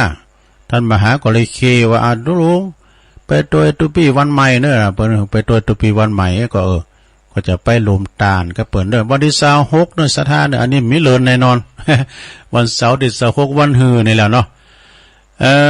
ถึงว่าท่านมหาสมชาติเนี่ยเปิ้นก็ลังมาบวชเนี่ยถึงหาวัดสาเป็นพันวกะอย่างซะนะก็มีความโดดเด่นในการช่วยเหลือครูบาอาจารย์ทุกวัดเปิ้นจะฮู้จักหมดไปช่วยให้ครูวัดครูวาตัวลุงก็กำก่อนนี่เปิ้นเดินธุดงค์ก็ใส่สมญานามว่าพระธุดงค์แข้งทอง แข้งทองคือเปิ้นเดินเตียวในปุดโตเป็นร้อยเป็นหลายร้อยกิโลนะแล้วก็ไปพักก็พักตามป่าแหวป่าจ้าตัวลุงนี่ก็ว่าจ่างซ้ำปั้นย่ำไป มันใจอย่างไรถูกกลัวลมมันงอมแล้วเปิ้นก็เป็นผู้ที่ว่าฝ่ายใจในการสงเคราะห์นะสังคมต่างๆตัวช่วยเหลือไฟใหม่ไต่ล่ามหมอยังต่างหลายเนาะเปิ้นก็ช่วย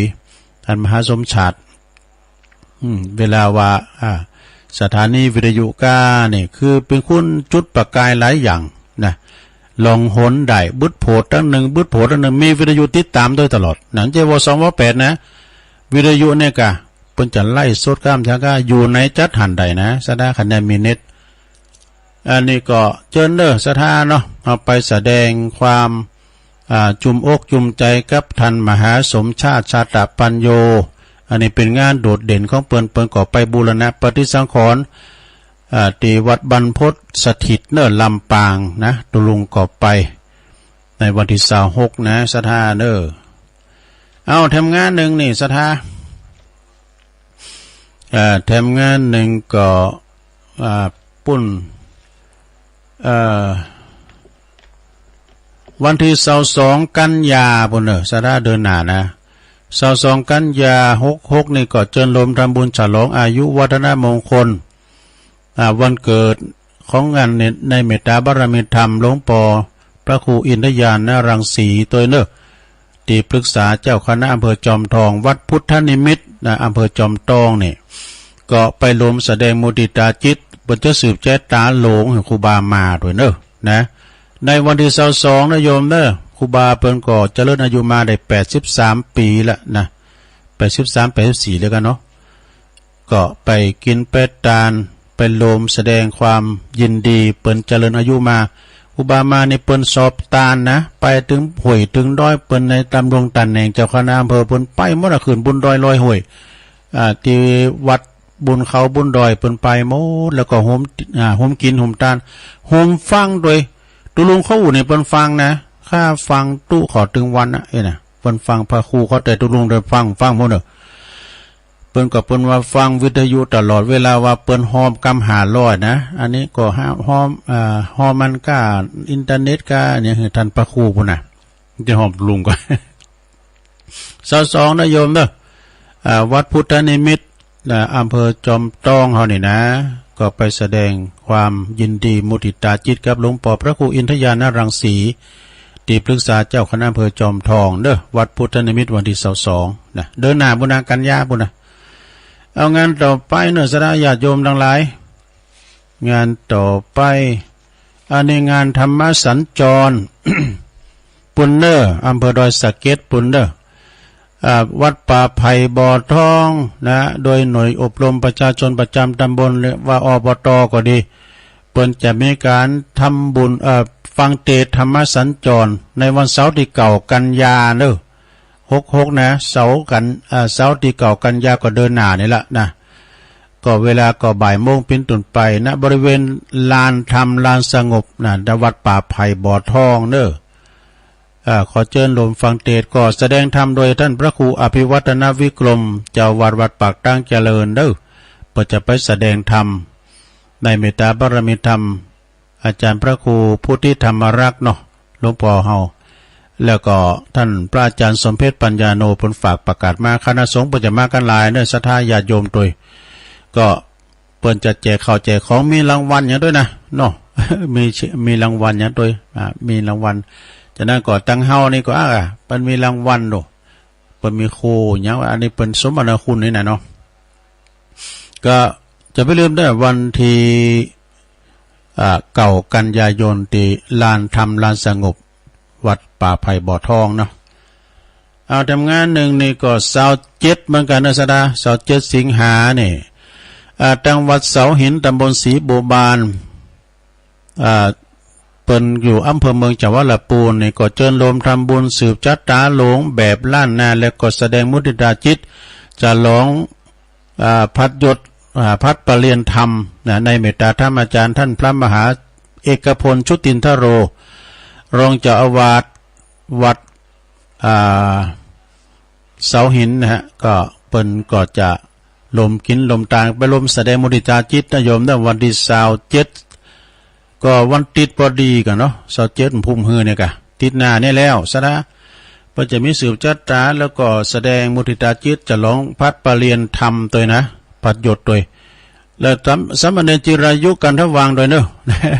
วัดหันกันเนาะวัดเสาหินเนาะก็ไปกินเบ็ดตาลกันเด้อที่วัดเสาหินศรีบัวบานนะฮะอันนี้ก็สืบจัตตาในเมตตาธรรมตุลุงบุญส่งโสภณจิตโตในวัยเปิ้นก็73ปีพอดีนะไปกินเบ็ดตาลกันเด้อแม่ครูทองคำที่วงคำฝากประกาศมาทำงานหนึ่งก็ไกลอยู่แต่ก็ประกาศถึงเปิ้นเนาะก็คือวัดสันลาตำบลน้ำแพร่อำเภอหางดงจังหวัดเชียงใหม่เปิ้นจะมีพิธีออกเมนพระราชทานเพลิงศพนะท่านพระเดชพระคุณท่านพระครูพิพิธปุญญาภิรัตน์นะหรือว่าครูบาเจ้าอินตากตปุญโย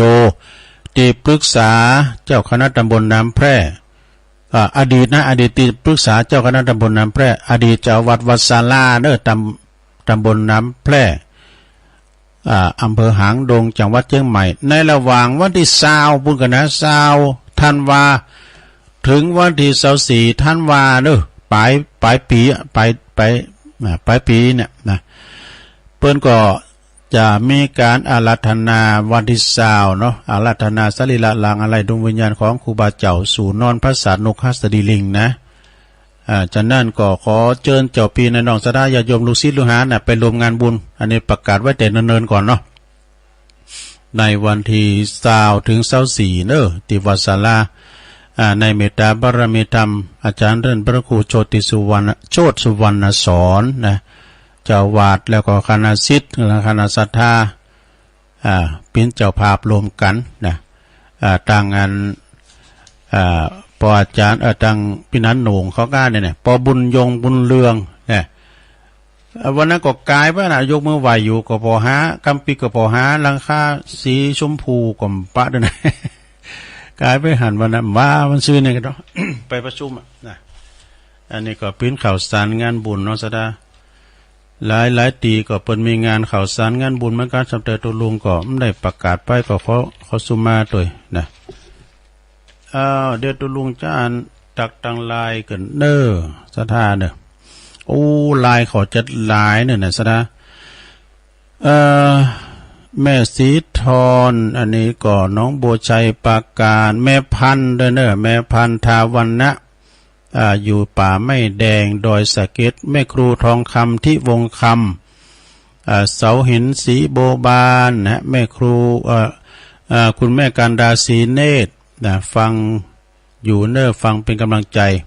แม่หลงสายฝนจันกุลนะพี่น้องหลายปิ้งน้องผักขาวเน้อฟังอยู่โยมกรกำมลจากดอยน้อยพัฒนาน้องหานสันทรายฟังเพลงเพราะดีประหลวงสุเมธเด้อแก่เก่า ฟังอยู่เด้อนะประหลวงฟังอยู่เนาะประหลวงสุเมธเนาะอันนี้ก็พี่น้องตังปุ้นดอยสะเก็ดก็ฟังอยู่นะแล้วก็มี ไอ้บรรจงกันทวงด้วยเนอฟังอยู่เนอตัวลุงอันนี้อยู่นำดิบเนอเนอป่าสร้างละปูนแม่สินนวลสีโจมโอ้ฟังอยู่เนอแม่สินนวลสีโจมเขาฟังอยู่ปุ้นสันตุนโมงไม่อายบุญนะแม่ครูเกษินีฟังอยู่แม่ชีจินพานีอู่ทองเนี่ยฟังอยู่แม่น้องตัวเนอแม่น้องตัวฟังอยู่แม่สุทัศน์ดีมูลทำมาสอนใจดีแต่เจ้าโอ้ขอบคุณเนอะมีไผชมกันแล้วนะ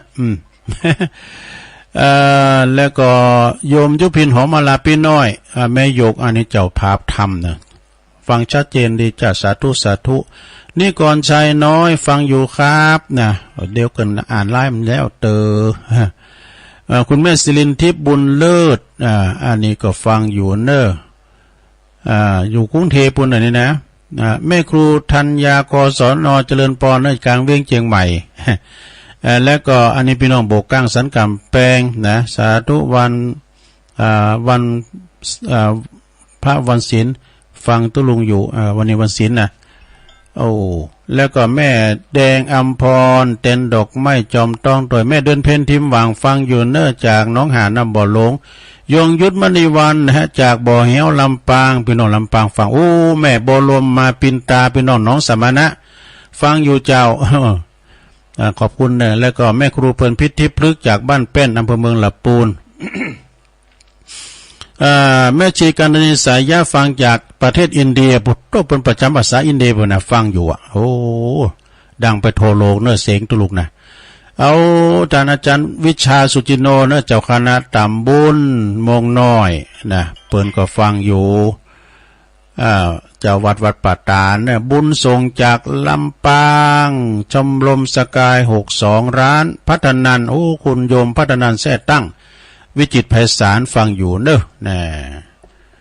อันนี้ก็ปิ้นตักตังลายเนาะสถาญาติโยม ที่เปิ้นโทรมาเต้นเปิ้นก็ฝากตั้งลายเนี่ยเนาะสถาญาติโยมเนาะก็ปิ้นยังตักมาตั้งลายเถอะนะเขียนการ์ตูนโผล่มาดึงหูละนะไผอันตักมาตั้งลายนะฉะนั้นต้องขอบคุณที่เปิ้นฟังกันอยู่ฟังกันไปนะอันนี้มาหลายเตือแล้วอันนี้ไผต้นใดจ้าเนี่ยเจริญปอนนั่นแน่โอ้โหเป็นว่าหลวงพ่อว่าเป็นทั้งลายเยอะนะหลวงพ่อกฤษได้จะเป็นกระดาษแล้วปางโม่เลินพอชัดเจนดีเนาะหลวงพ่อเนาะชัดเจนก็ต้องถวายความเคารพหลวงพ่อนะสาธุครับหลวงพ่อกฤษพุทธอุทยานปางโม่นะเจริญปอนเจ้ากาเวสาเจ้าวันนี้ก่อนโยนกันไปวัดนะเจ้าวันศีลนะเจ้าวันศีลวันพระเฮาละบ่ไปเจ้าเน้นนายเสียได้ปอนเตจักก้อนหนึ่งให้โยมปอโยมแม่วันศีลใหญ่แต้ยังบ่ย่อมไปประตูวัดนั่นเปิดกว้างจาดหลายหมู่เฮายิงใจคนเปิดล้อทาง ประตูคุกนั่นลงทันเห็นนาแต่หมูยังรู้กันเข่าขอจ้อนพ่อแม่ตึงแก่หนุ่มเหงาจนกันไปเข่าวัดว่าจนกันทำบุญไปกราบไหว้สาองค์พระสัมมาสัมพุทธเจ้าไปวัดของน้อไปรอหือเถ่าไปหือตูเจ้ากองหาถ้าถึงวันศีลไปลืมกันนะถ้ามีเวลาไปวัดของเจ้ากำยองวันละกรรมนะเจ้ากรรมสาวเนาะภาษาได้แปลว่า20นะเจ้าไว้สา เจริญปอนที่จริงนี่ก็ตำบุญตาวังเป้าเพิ่นก็มีธรรมสัญจรเกือบทุกวัดนั้นได้ประกาศพุทธกรรมเจริญปอนวัดกราบด้วยโอ้พอเสียวใช้เฮาเนาะ ฟังเจ้าแล้วบ่เตะทางโอ้ยเจ้าได้ปกป้องได้มายำไฟไปหน่อยมกป้อเนาะมันเฮาเคยเตะมวยอ่ะจ้าฟังเข้าใจง่ายดีว่านั่นก็กำลังใจดูนะขอบคุณหลายๆได้พอเสียวเน้อแข็งแรงสมบูรณ์โอ้ขอบคุณหลายๆขอเป็นกำลังใจให้พอเสียวตัวเน้อสาธุสาธุอนุโมทนาเน้ออันนี้พอเสียวไส้เหล็กกันทานำดิบน้อยเน้อเพิ่นฟังตลอดเจริญปอนไว้สาครับปอนนันประเสริฐใช่โปรเซสฮะโอ้โปรเซสนะโปรเซสอยู่แก้วได้การศิริมังคลาจารย์วันนี้ป้ากับน้องวันนี้โปรเซสก็จะไปแล้วอ๋อไปอยู่เนาะไปลำปางนะลำปางไปตัวหมู่เขาวันหมู่มณฑาทิพย์นะไปรายการอยู่เนาะครับโอ้เล็กที่การหมูนะผู้หลงทรงโทรมาเดี๋ยวเย็นตุปีวันใหม่ว่ารถบัสไปนะรถทัวร์กันรถทัวร์เนาะยินดีเด้อไปป้ากันครับเป็นกำลังใจนะครับขอบคุณเด้อ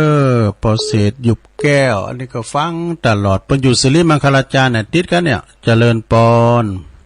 พระเจ้าแม่น้อยท่าโทกเนาะเจ้าน้อยฟังเจ้าละก้าฟังเจ้าละเนาะฟังเจ้าแล้วฟังก่อนแล้วดีละเราว่าถ้าทานมาแจ้แล้วถ้าก็กลัวตุลุงก็จะไปตัวตุปีวันใหม่นะกะได้อมเมียงแล้วเนาะเกมเม่งไว้แล้วเกมเม่งไว้แล้วสลีหม่อมจืนแล้วทานกินมากเลยกะก็กินนะกะถ้ากินเขาแปลงไปเด้อมันต้องแปลงมันหลายเอามงคงให้ดีนะมะเร็งเพลนด้วยกะเนาะแม่น้อยท่าโทกลำปางยินดีแม่น้อยหลายๆเด้อเจ้าเจอกันนะสาธุสาธุโตนี่แม่ก็ไปหาหมออยู่นี่ไปเป็นหยังก็เป็นหยังแหละไปหมอไหนก็ไปแม่มันเป็นมันลูกเลือดเนี่ยสวดสาธุเด้อก็ได้ก็ฟังท่านพระครูต่อตุลุงเนี่ยพระครูอภิวัตรเจริญปอนแกไปสาเจ้าตุลุงใส่ปากกาเมสิท้อนะเจ้ามาแล้วน้องบัวชัยประการฟังแต่เจ้าแล้วเนอะไปพาตัวตุลุงฮะตื่นเจ้าดูเจ้ากะวันนี้จะไปวัดเหรอน่ากะวันนี้วันศีลน่ะแต่กันเนาะลูกกันเจ้าหน่อยเจ้าชัดเจนที่ปราดอุดมตุลุงดีแล้วกำนี้กันป้อนดักแล้วเนาะกูเตือนมันดักเป็นกำเดี๋ยวนี้มันอินเทอร์เน็ตยินดีแม่สิทอนเด้อเจ้าไว้เจ้า0899556506ตุลุงก็ลืมบอกเบอร์โทรเจริญปอนไว้เจ้าตุลุงอุตสาวคุ้มตะวันเนาะโหไว้พระโดยฟังธรรมโดยฟังนิทานโดยดีแล้วฟังไปให้กำลังใจตุลุงเนอะยินดีเนอะมีฝนมาตกด้วยสาธุ0899556506เจริญปอนมาจากเจ้าตุลุงแม่พิมพ์เนาะป่าเดชมาแล้วชัดเจนดีแน่โดนใจชัดเจนนี่เนาะยินดีเนอะแม่พิมพ์เนอะที่จะไปวัดเจ้าไปวัด วันนี้วันศีลเจริญปอน สวัสดีเจ้าแม่อ ทอยู่ ง นะ คำทิพย์แก้วห้วยบ่อทองเจ้าฟังเจ้า แม่ฟองคำติบแก้วเนาะเจ้าลาครัวจะไปวัดเนี่ยเจ้าวันพระเจ้าแม่น่ะไปวัดไปวาเด้อเดี๋ยวเขาจะไปอย่าไปเดียวเนี่ยนอกเพราะว่าเขาจะสร้างหัวไปหน้าเนาะเจ้าแม่น่ะกันทำกุกนาโมเนี่ยมันก็จะอยากนะมันก็จะลูกอยากนางอยากเจริญปอนเขาจะการเจ้าอยู่ยายพรไปวัดอยู่ก้าล่องโวดแดงทำว่าเปิดเพลงเลยลูกดีแล้วก็ฟังไปเนอฟังไปยังไม่ได้วัดเด้อไม่ได้ต้องอยากอยาก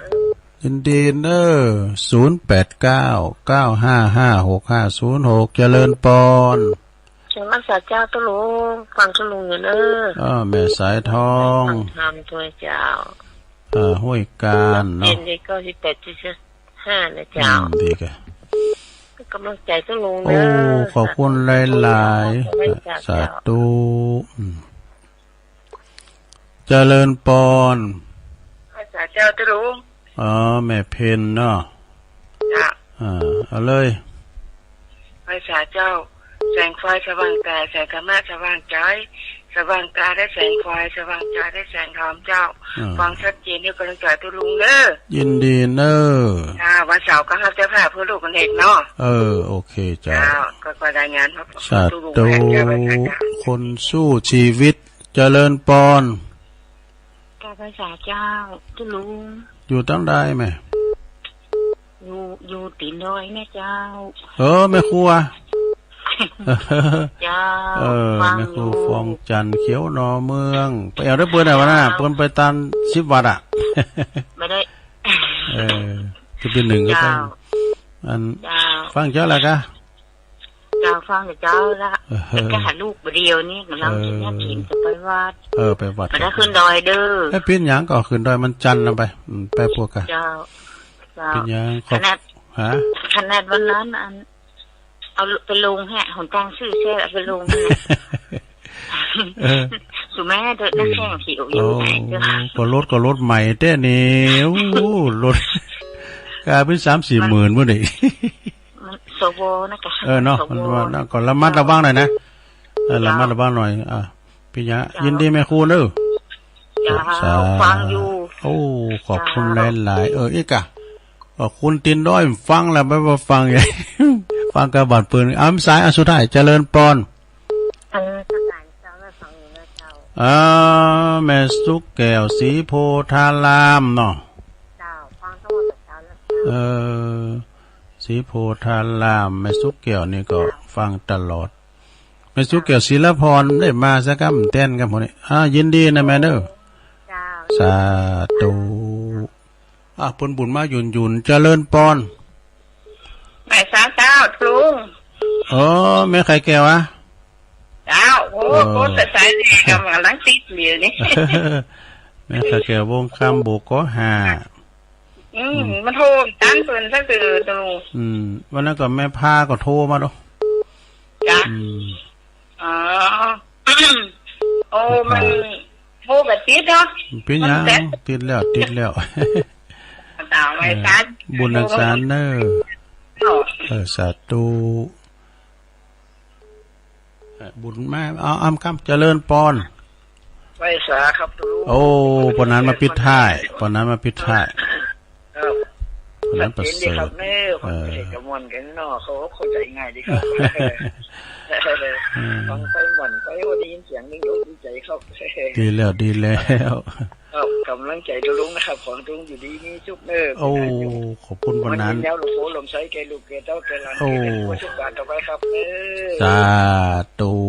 สาธุภาพนี้นะครับลุงวันนั้นมาปิดท้ายนาน้อยนาแดงบนเนอขอโทษสายก่อนน้อขออนุโมทนาถ้าเพิ่นฟังกันหลายที่เพิ่นโทรมาก็ขอยกหูก่อนเนาะอินดูเปิ้นได้โทรก็โทรมาวันใหม่ หลวงพ่อกฤษปางโมพุทธอุทยานปางโมเจงดาวน้อยยายน้อยกาดนัดบันดอนหลงปอเสี่ยวชัยเหล็กกันทานำดิบน้อยเน้อเป็นกำลังใจปอเสี่ยวชัยด้วยแล้วก็ปอเศษหยุบแก้วสิริมังคลาจารย์แม่น้อยท่าโทกลำปางมาสายเดียวเองแม่น้อยท่าโทกแล้วก็แม่สีทอนหนองบัวชัยประการยาอุ้ยสาวคุ้มตะวันเมืองวะเน้อแล้วก็แม่พิมพ์ป่าแดดกลางเว้งในเมืองแม่ฟองคำทิพแก้วป่าไผ่บ่อทองยายพรล่องวัวแดงสันกำแพงเชียงใหม่แม่สายทองตัวแดนเป็นน้องหอยการบ้านหงเด้อแม่เพนขาวเตี้ยคนสู้ชีวิตแม่ครูฟองจันเขียวหน่อเมืองบ้านร้อยน้อยเฮาเนี่ยนะตีนด้อยนี่แหละแม่สุกแก้วสีโพธารามนะแม่ไข่แก้ววงคำจากบวกก5แล้วก็ปนันประเสริฐนาน้อยนาแดงปุ๊ดโดปนันมาปิดท้ายนะได้16สายก็พอดีแล้วเนอะ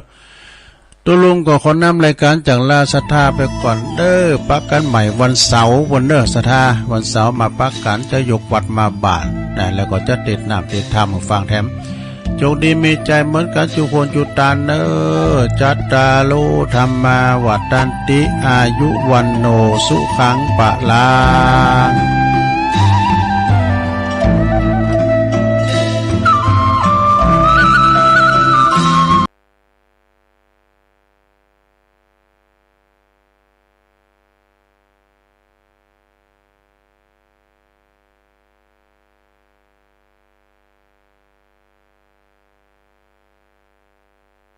จุคนจุตานเนอจัตตาโลธรรมาวัฏันติอายุวันโนสุขังปะลา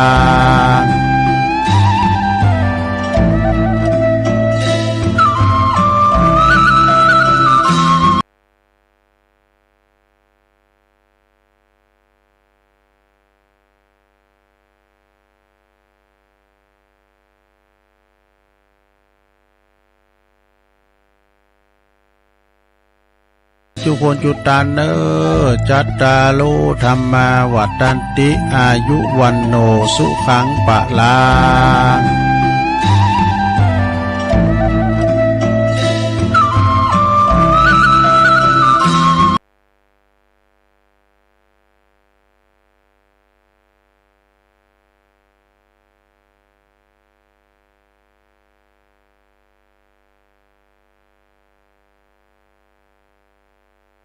จุคนจุตานเนอ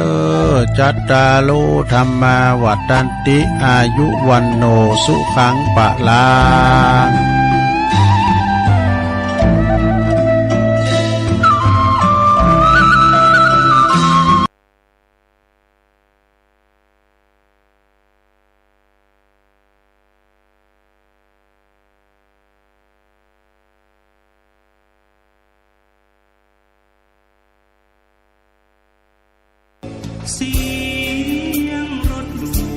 การฟังเทศรายการรถด่วนขบวนพิเศษฤดูการเข้าพรรษาประจำปีพุทธศักราช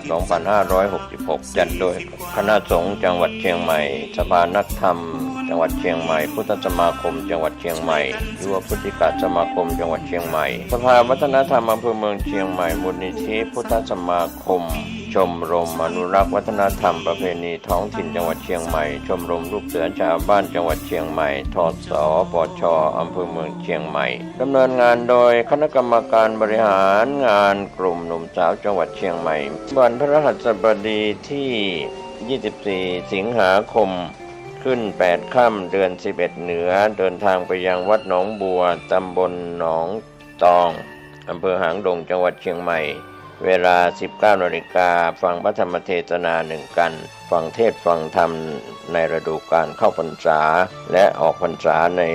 การฟังเทศรายการรถด่วนขบวนพิเศษก็เชิญชวนคณะสงฆ์คณะศรัทธาสาธุชนทั้งหลายได้ร่วมเดินทางไปกับรถด่วนขบวนพิเศษทั้งหมดมี13ขบวนด้วยกันนะครับก็เป็นส่วนหนึ่งของการประชาสัมพันธ์เชิญท่านฟังเทศรายการรถด่วนขบวนพิเศษฤดูกาลเข้าพรรษาซึ่งมีการจัดโดยคณะสงฆ์จังหวัดเชียงใหม่องค์กรเครือข่ายชาวพุทธจังหวัดเชียงใหม่ดำเนินงานโดยค คณะกรรมการบริหารงานกลุ่มหนุ่มสาวจังหวัดเชียงใหม่ก็เป็นข่าวสารเพื่อการประชาสัมพันธ์รถด่วนขบวนพิเศษประจำปี 2566 นี้รวมจิตศรัทธา40 กว่าปีวนให้ลูกหลาน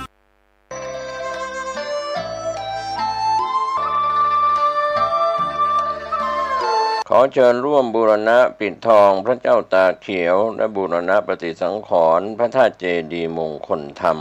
ณวัดบ้านเหล่าพระเจ้าตาเขียวตำบลบ้านเรือนอำเภอป่าซางจังหวัดลำพูนได้รับเมตตาธรรมจากพระธรรมเสนาบดีรองเจ้าคณะภาค7เจ้าวาดวัดพระธาตุดอยสุเทพราชวรวิหารเป็นประธานที่ปรึกษาโครงการมีพระเทพรัตนนายกเจ้าคณะจังหวัดลำพูนเจ้าวาดวัดพระธาตุธริพุนชัยวรมหาวิหารประธานโครงการบูรณะโดยมีพระครูภาวนาโสภิตฝ่ายวิปัสสนาผู้ช่วยศาสตราจารย์ด็อกเตอร์เจ้าวาดวัดบ้านเหล่าพระเจ้าตาเขียวรองประธานโครงการบูรณะท่านที่จะร่วมบุญบูรณะได้ที่บัญชีวัดบ้านเหล่าพระเจ้าตาเขียวธนาคารธกส.เลขที่บัญชี020188714 ติดต่อสอบถามร่วมทำบุญได้ที่พระครูภาวนาโสภิตเจ้าอาวาสวัดบ้านเหล่าพระเจ้าตาเขียวโทรศัพท์0969525159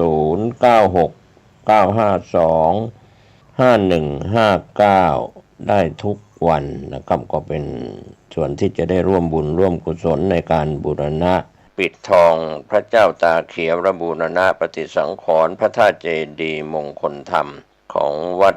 บ้านเหล่าพระเจ้าตาเขียวตำบลบ้านเรือนอำเภอป่าซางจังหวัดลำพูนเชิญท่านร่วมบุญร่วมกุศลเดินทางไปที่วัดหรือทำบุญทางออนไลน์ผ่านธนาคารธกส.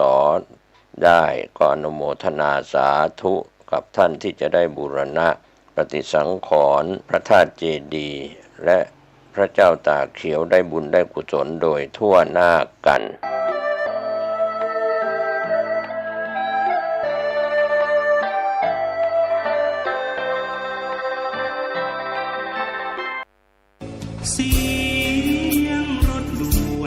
การฟังเทศรายการรถด่วนขบวนพิเศษฤดูการเข้าพรรษาประจำปีพุทธศักราช 2566 จัดโดยคณะสงฆ์จังหวัดเชียงใหม่สภานักธรรมจังหวัดเชียงใหม่พุทธสมาคมจังหวัดเชียงใหม่ยุวพุทธิกสมาคมจังหวัดเชียงใหม่สภาวัฒนธรรมอำเภอเมืองเชียงใหม่มูลนิธิพุทธสมาคมชมรมอนุรักษ์วัฒนธรรมประเพณีท้องถิ่นจังหวัดเชียงใหม่ชมรมลูกเสือชาวบ้านจังหวัดเชียงใหม่ทศปช.อำเภอเมืองเชียงใหม่ดำเนินงานโดยคณะกรรมการบริหารงานกลุ่มหนุ่มสาวจังหวัดเชียงใหม่วันพฤหัสบดีที่31สิงหาคมขึ้น15ค่ำเดือน11เหนือเดินทางไปยังวัดทุ่งหลวงอำเภอแม่แตงจังหวัดเชียงใหม่เวลา 19 นาฬิกาฟังพระธรรมเทศนา1กันฟังเทศฟังธรรมในฤดูการเข้าพรรษาและออกพรรษาในการฟังเทศรายการรถด่วนขบวนพิเศษก็เชิญชวนคณะสงฆ์คณะศรัทธาสาธุชนทั้งหลายได้ร่วมเดินทางไปกับรถด่วนขบวนพิเศษทั้งหมดมี13ขบวนด้วยกันนะครับก็เป็นส่วนหนึ่งของการประชาสัมพันธ์เชิญท่านฟังเทศรายการรถด่วนขบวนพิเศษฤดูกาลเข้าพรรษาซึ่งมีการจัดโดยคณะสงฆ์จังหวัดเชียงใหม่องค์กรเครือข่ายชาวพุทธจังหวัดเชียงใหม่ดำเนินงานโดยคณะกรรมการบริหารงานกลุ่มหนุ่มสาวจังหวัดเชียงใหม่ก็เป็นข่าวสารเพื่อการประชาสัมพันธ์รถด่วนขบวนพิเศษประจำปี 2566 นี้คุณศรีธรรมนิเทศรวมจิตศรัทธา40 กว่าปีวนให้ลูกหลานเสี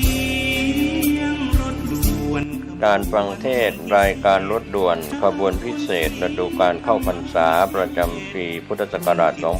2566 จัดโดยคณะสงฆ์จังหวัดเชียงใหม่สภานักธรรมจังหวัดเชียงใหม่พุทธสมาคมจังหวัดเชียงใหม่ยุวพุทธิกสมาคมจังหวัดเชียงใหม่สภาวัฒนธรรมอำเภอเมืองเชียงใหม่มูลนิธิพุทธสมาคมช ชมรมอนุรักษ์วัฒนธรรมประเพณีท้องถิ่นจังหวัดเชียงใหม่ชมรมลูกเสือชาวบ้านจังหวัดเชียงใหม่ทศปช.อำเภอเมืองเชียงใหม่ดำเนินงานโดยคณะกรรมการบริหารงานกลุ่มหนุ่มสาวจังหวัดเชียงใหม่วันพฤหัสบดีที่ 24 สิงหาคมขึ้น 8 ค่ำเดือน 11 เหนือเดินทางไปยังวัดหนองบัวตำบลหนองตองอำเภอหางดงจังหวัดเชียงใหม่เวลา 19 นาฬิกาฟังพระธรรมเทศนา1 กันฟังเทศฟังธรรมในฤดูกาลเข้าพรรษาและออกพรรษาในการฟังเทศรายการรถด่วนขบวนพิเศษก็เชิญชวนคณะสงฆ์คณะศรัทธาสาธุชนทั้งหลายได้ร่วมเดินทางไปกับรถด่วนขบวนพิเศษทั้งหมดมี 13 ขบวนด้วยกันนะครับก็เป็นส่วนหนึ่งของการประชาสัมพันธ์เชิญท่านฟังเทศรายการรถด่วนขบวนพิเศษฤดูกาลเข้าพรรษาซึ่งมีการจัดโดยคณะสงฆ์จังหวัดเชียงใหม่องค์กรเครือข่ายชาวพุทธจังหวัดเชียงใหม่ดำเนินงานโดยคณะกรรมการบริหารงานกลุ่มหนุ่มสาวจังหวัดเชียงใหม่ก็เป็นข่าวสารเพื่อการประชาสัมพันธ์รถด่วนขบวนพิเศษประจำปี 2566 นี้ร่วมจิตศรัทธา40 กว่าปีปวนให้ลูกหลานเสียงสวดมนต์การฟังเทศรายการรถด่วนขบวนพิเศษฤดูกาลเข้าพรรษาประจำปีพุทธศักราช 2566 จัดโดยคณะสงฆ์จังหวัดเชียงใหม่สภานักธรรมจังหวัดเชียงใหม่พุทธสมาคมจังหวัดเชียงใหม่ยุวพุทธิกสมาคมจังหวัดเชียงใหม่สภาวัฒนธรรมอำเภอเมืองเชียงใหม่มูลนิธิพุทธสมาคมชมรมอนุรักษ์วัฒนธรรมประเพณีท้องถิ่นจังหวัดเชียงใหม่ชมรมลูกเสือชาวบ้านจังหวัดเชียงใหม่ทศปช.อำเภอเมืองเชียงใหม่ดำเนินงานโดยคณะกรรมการบริหารงานกลุ่มหนุ่มสาวจังหวัดเชียงใหม่วันศุกร์ที่ 8 กันยายนแรม 8 ค่ำเดือน 11 เหนือไปยังวัดลำเปิงตะโปธารามตำบลสุเทพอำเภอเมืองเชียงใหม่จังหวัดเชียงใหม่ 19 นาฬิกาฟังพระธรรมเทศนา1 กันฟังเทศฟังธรรมในฤดูกาลเข้าพรรษาและออกพรรษาในการฟังเทศรายการรถด่วนขบวนพิเศษก็เชิญชวนคณะสงฆ์คณะศรัทธาสาธุชนทั้งหลายได้ร่วมเดินทางไปกับรถด่วนขบวนพิเศษทั้งหมดมี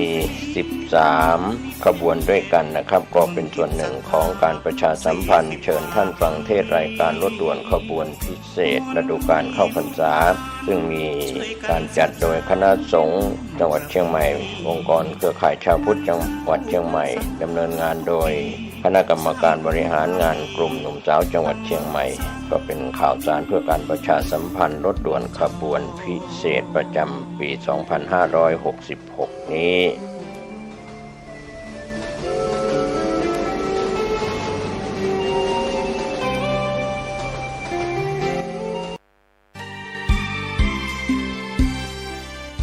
การฟังเทศรายการรถด่วนขบวนพิเศษฤดูกาลเข้าพรรษาประจำปีพุทธศักราช 2566 จัดโดยคณะสงฆ์จังหวัดเชียงใหม่สภานักธรรมจังหวัดเชียงใหม่พุทธสมาคมจังหวัดเชียงใหม่ยุวพุทธิกสมาคมจังหวัดเชียงใหม่สภาวัฒนธรรมอำเภอเมืองเชียงใหม่มูลนิธิพุทธสมาคมชมรมอนุรักษ์วัฒนธรรมประเพณีท้องถิ่นจังหวัดเชียงใหม่ชมรมลูกเสือชาวบ้านจังหวัดเชียงใหม่ทศปช.อำเภอเมืองเชียงใหม่ดำเนินงานโดยคณะกรรมการบริหารงานกลุ่มหนุ่มสาวจังหวัดเชียงใหม่วันพฤหัสบดีที่ 14 กันยายนแรม 14 ค่ำเดือน 11 เหนือเดินทางไปยังวัดดอนจันทร์ตำบลทัศรามอำเภอเมืองเชียงใหม่จังหวัดเชียงใหม่เวลา 19 นาฬิกาฟังพระธรรมเทศนา1 กันฟังเทศฟังธรรมในฤดูกาลเข้าพรรษาและออกพรรษาในการฟังเทศรายการรถด่วนขบวนพิเศษก็เชิญชวนคณะสงฆ์คณะศรัทธาสาธุชนทั้งหลายได้ร่วมเดินทางไปกับรถด่วนขบวนพิเศษทั้งหมดมี 13 ขบวนด้วยกันนะครับก็เป็นส่วนหนึ่งของการประชาสัมพันธ์เชิญท่านฟังเทศรายการรถด่วนขบวนพิเศษฤดูกาลเข้าพรรษาซึ่งมีการจัดโดยคณะสงฆ์จังหวัดเชียงใหม่องค์กรเครือข่ายชาวพุทธจังหวัดเชียงใหม่ดำเนินงานโดยคณะกรรมการบริหารงานกลุ่มหนุ่มสาวจังหวัดเชียงใหม่ก็เป็นข่าวสารเพื่อการประชาสัมพันธ์รถด่วนขบวนพิเศษประจำปี 2566 นี้อีกคราเสียงรถด่วนขบวนข่าวสารเพื่อการประชาสัมพันธ์ก็มีความสนใจที่จะจัดทำหนังสือชุดความรู้เรื่องพระพรหมมงคลฝ่ายวิปัสสนาทองสิริมังคโรศาสนบุคคลคุณภาพกับการเผยแผ่พระพุทธศาสนาก็จะมีการจัดพิมพ์ 2,500 เล่มภาษาไทย 2,000 เล่มภาษาอังกฤษ 500 เล่มท่านที่สนใจร่วมบุญบริจาคได้ที่บัญชีธนาคารกรุงไทยเลขที่บัญชี 5111714-383 ชื่อบัญชีพระครูภาวนาโสภิตบุญญาวิสิทธิ์เมืองวงติดต่อสอบถามได้ที่พระครูภาวนาโสภิตฝ่ายวิปัสสนาด็อกเตอร์เจ้าอาวาสวัดบ้านเหล่าพระเจ้าตาเขียวอำเภอป่าสังโทร 0969521159 ได้ทุกวัน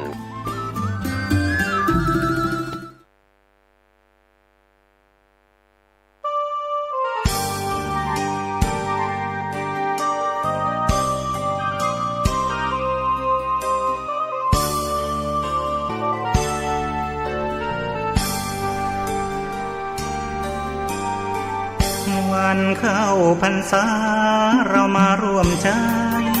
เลิกดื่มสุราเมลัยถวายเป็นพุทธบูชาทุกสิ่งเสพติดทำลายชีวิตทั้งใจวาจาผิดศีลข้อที่5สาเหตุให้เกิดเหตุภัยใช้สติไตรตรองให้ลองคิดดูเหล้ายานั้นคือศัตรูก็กินทรัพย์สินภายในทำร้ายครอบครัวไร้ความสุขลูกเมียทุกใจเงินทองที่หามาได้สลายไปกับน้ำเมาตั้งจิตอธิษฐานสาบานไว้ว่าวันเข้าพรรษาเลิกราแล้วเล่าเข้าวัดทำบุญกันเถิดพวกเราให้พระขัดเกลากิเลสเบาบา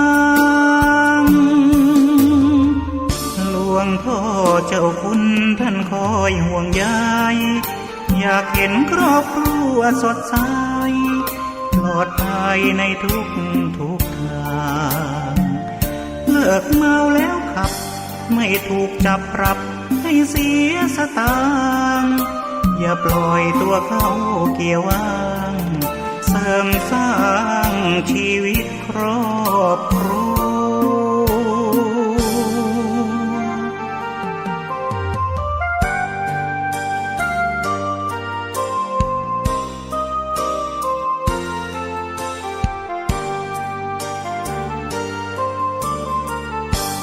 ตั้งจิตอธิษฐานสาบานไว้ว่าวันเข้าพรรษาเลิกราแล้วเล่าเข้าวัดทำบุญกันเถิดพวกเรา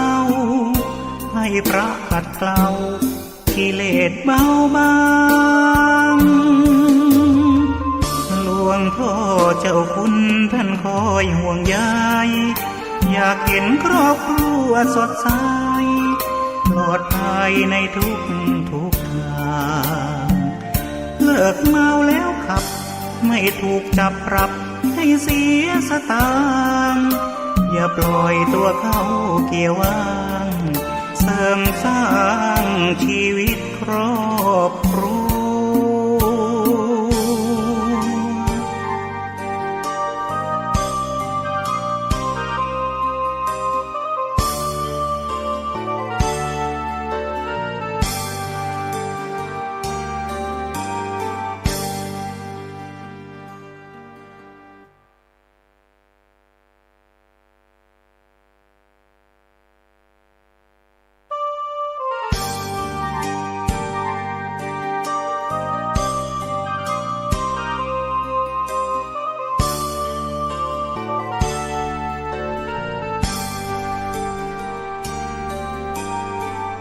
วันเข้าพรรษา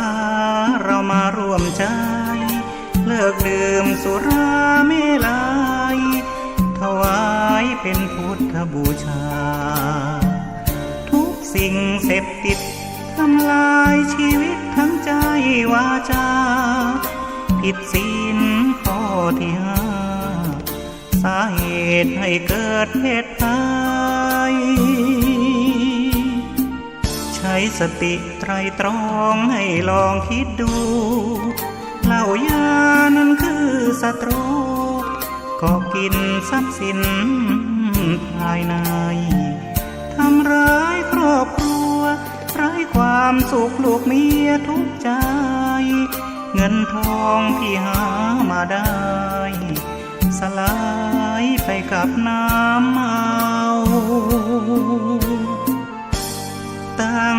จิตอธิษฐานสาบานไว้ว่าวันเข้าพรรษาเลิกราแล้วเล่าเข้าวัดทำบุญกันเถิดพวกเราให้พระขัดเกลากิเลสเบาบางหลวงพ่อเจ้าคุณท่านคอยห่วงใยอยากเห็นครอบครัวสดใสปลอดภัยในทุกทางเลิกเมาแล้วขับไม่ถูกจับปรับให้เสียสตางค์อย่าปล่อยตัวเข้าเกี่ยวว่างเสริมสร้างชีวิตครอบครัว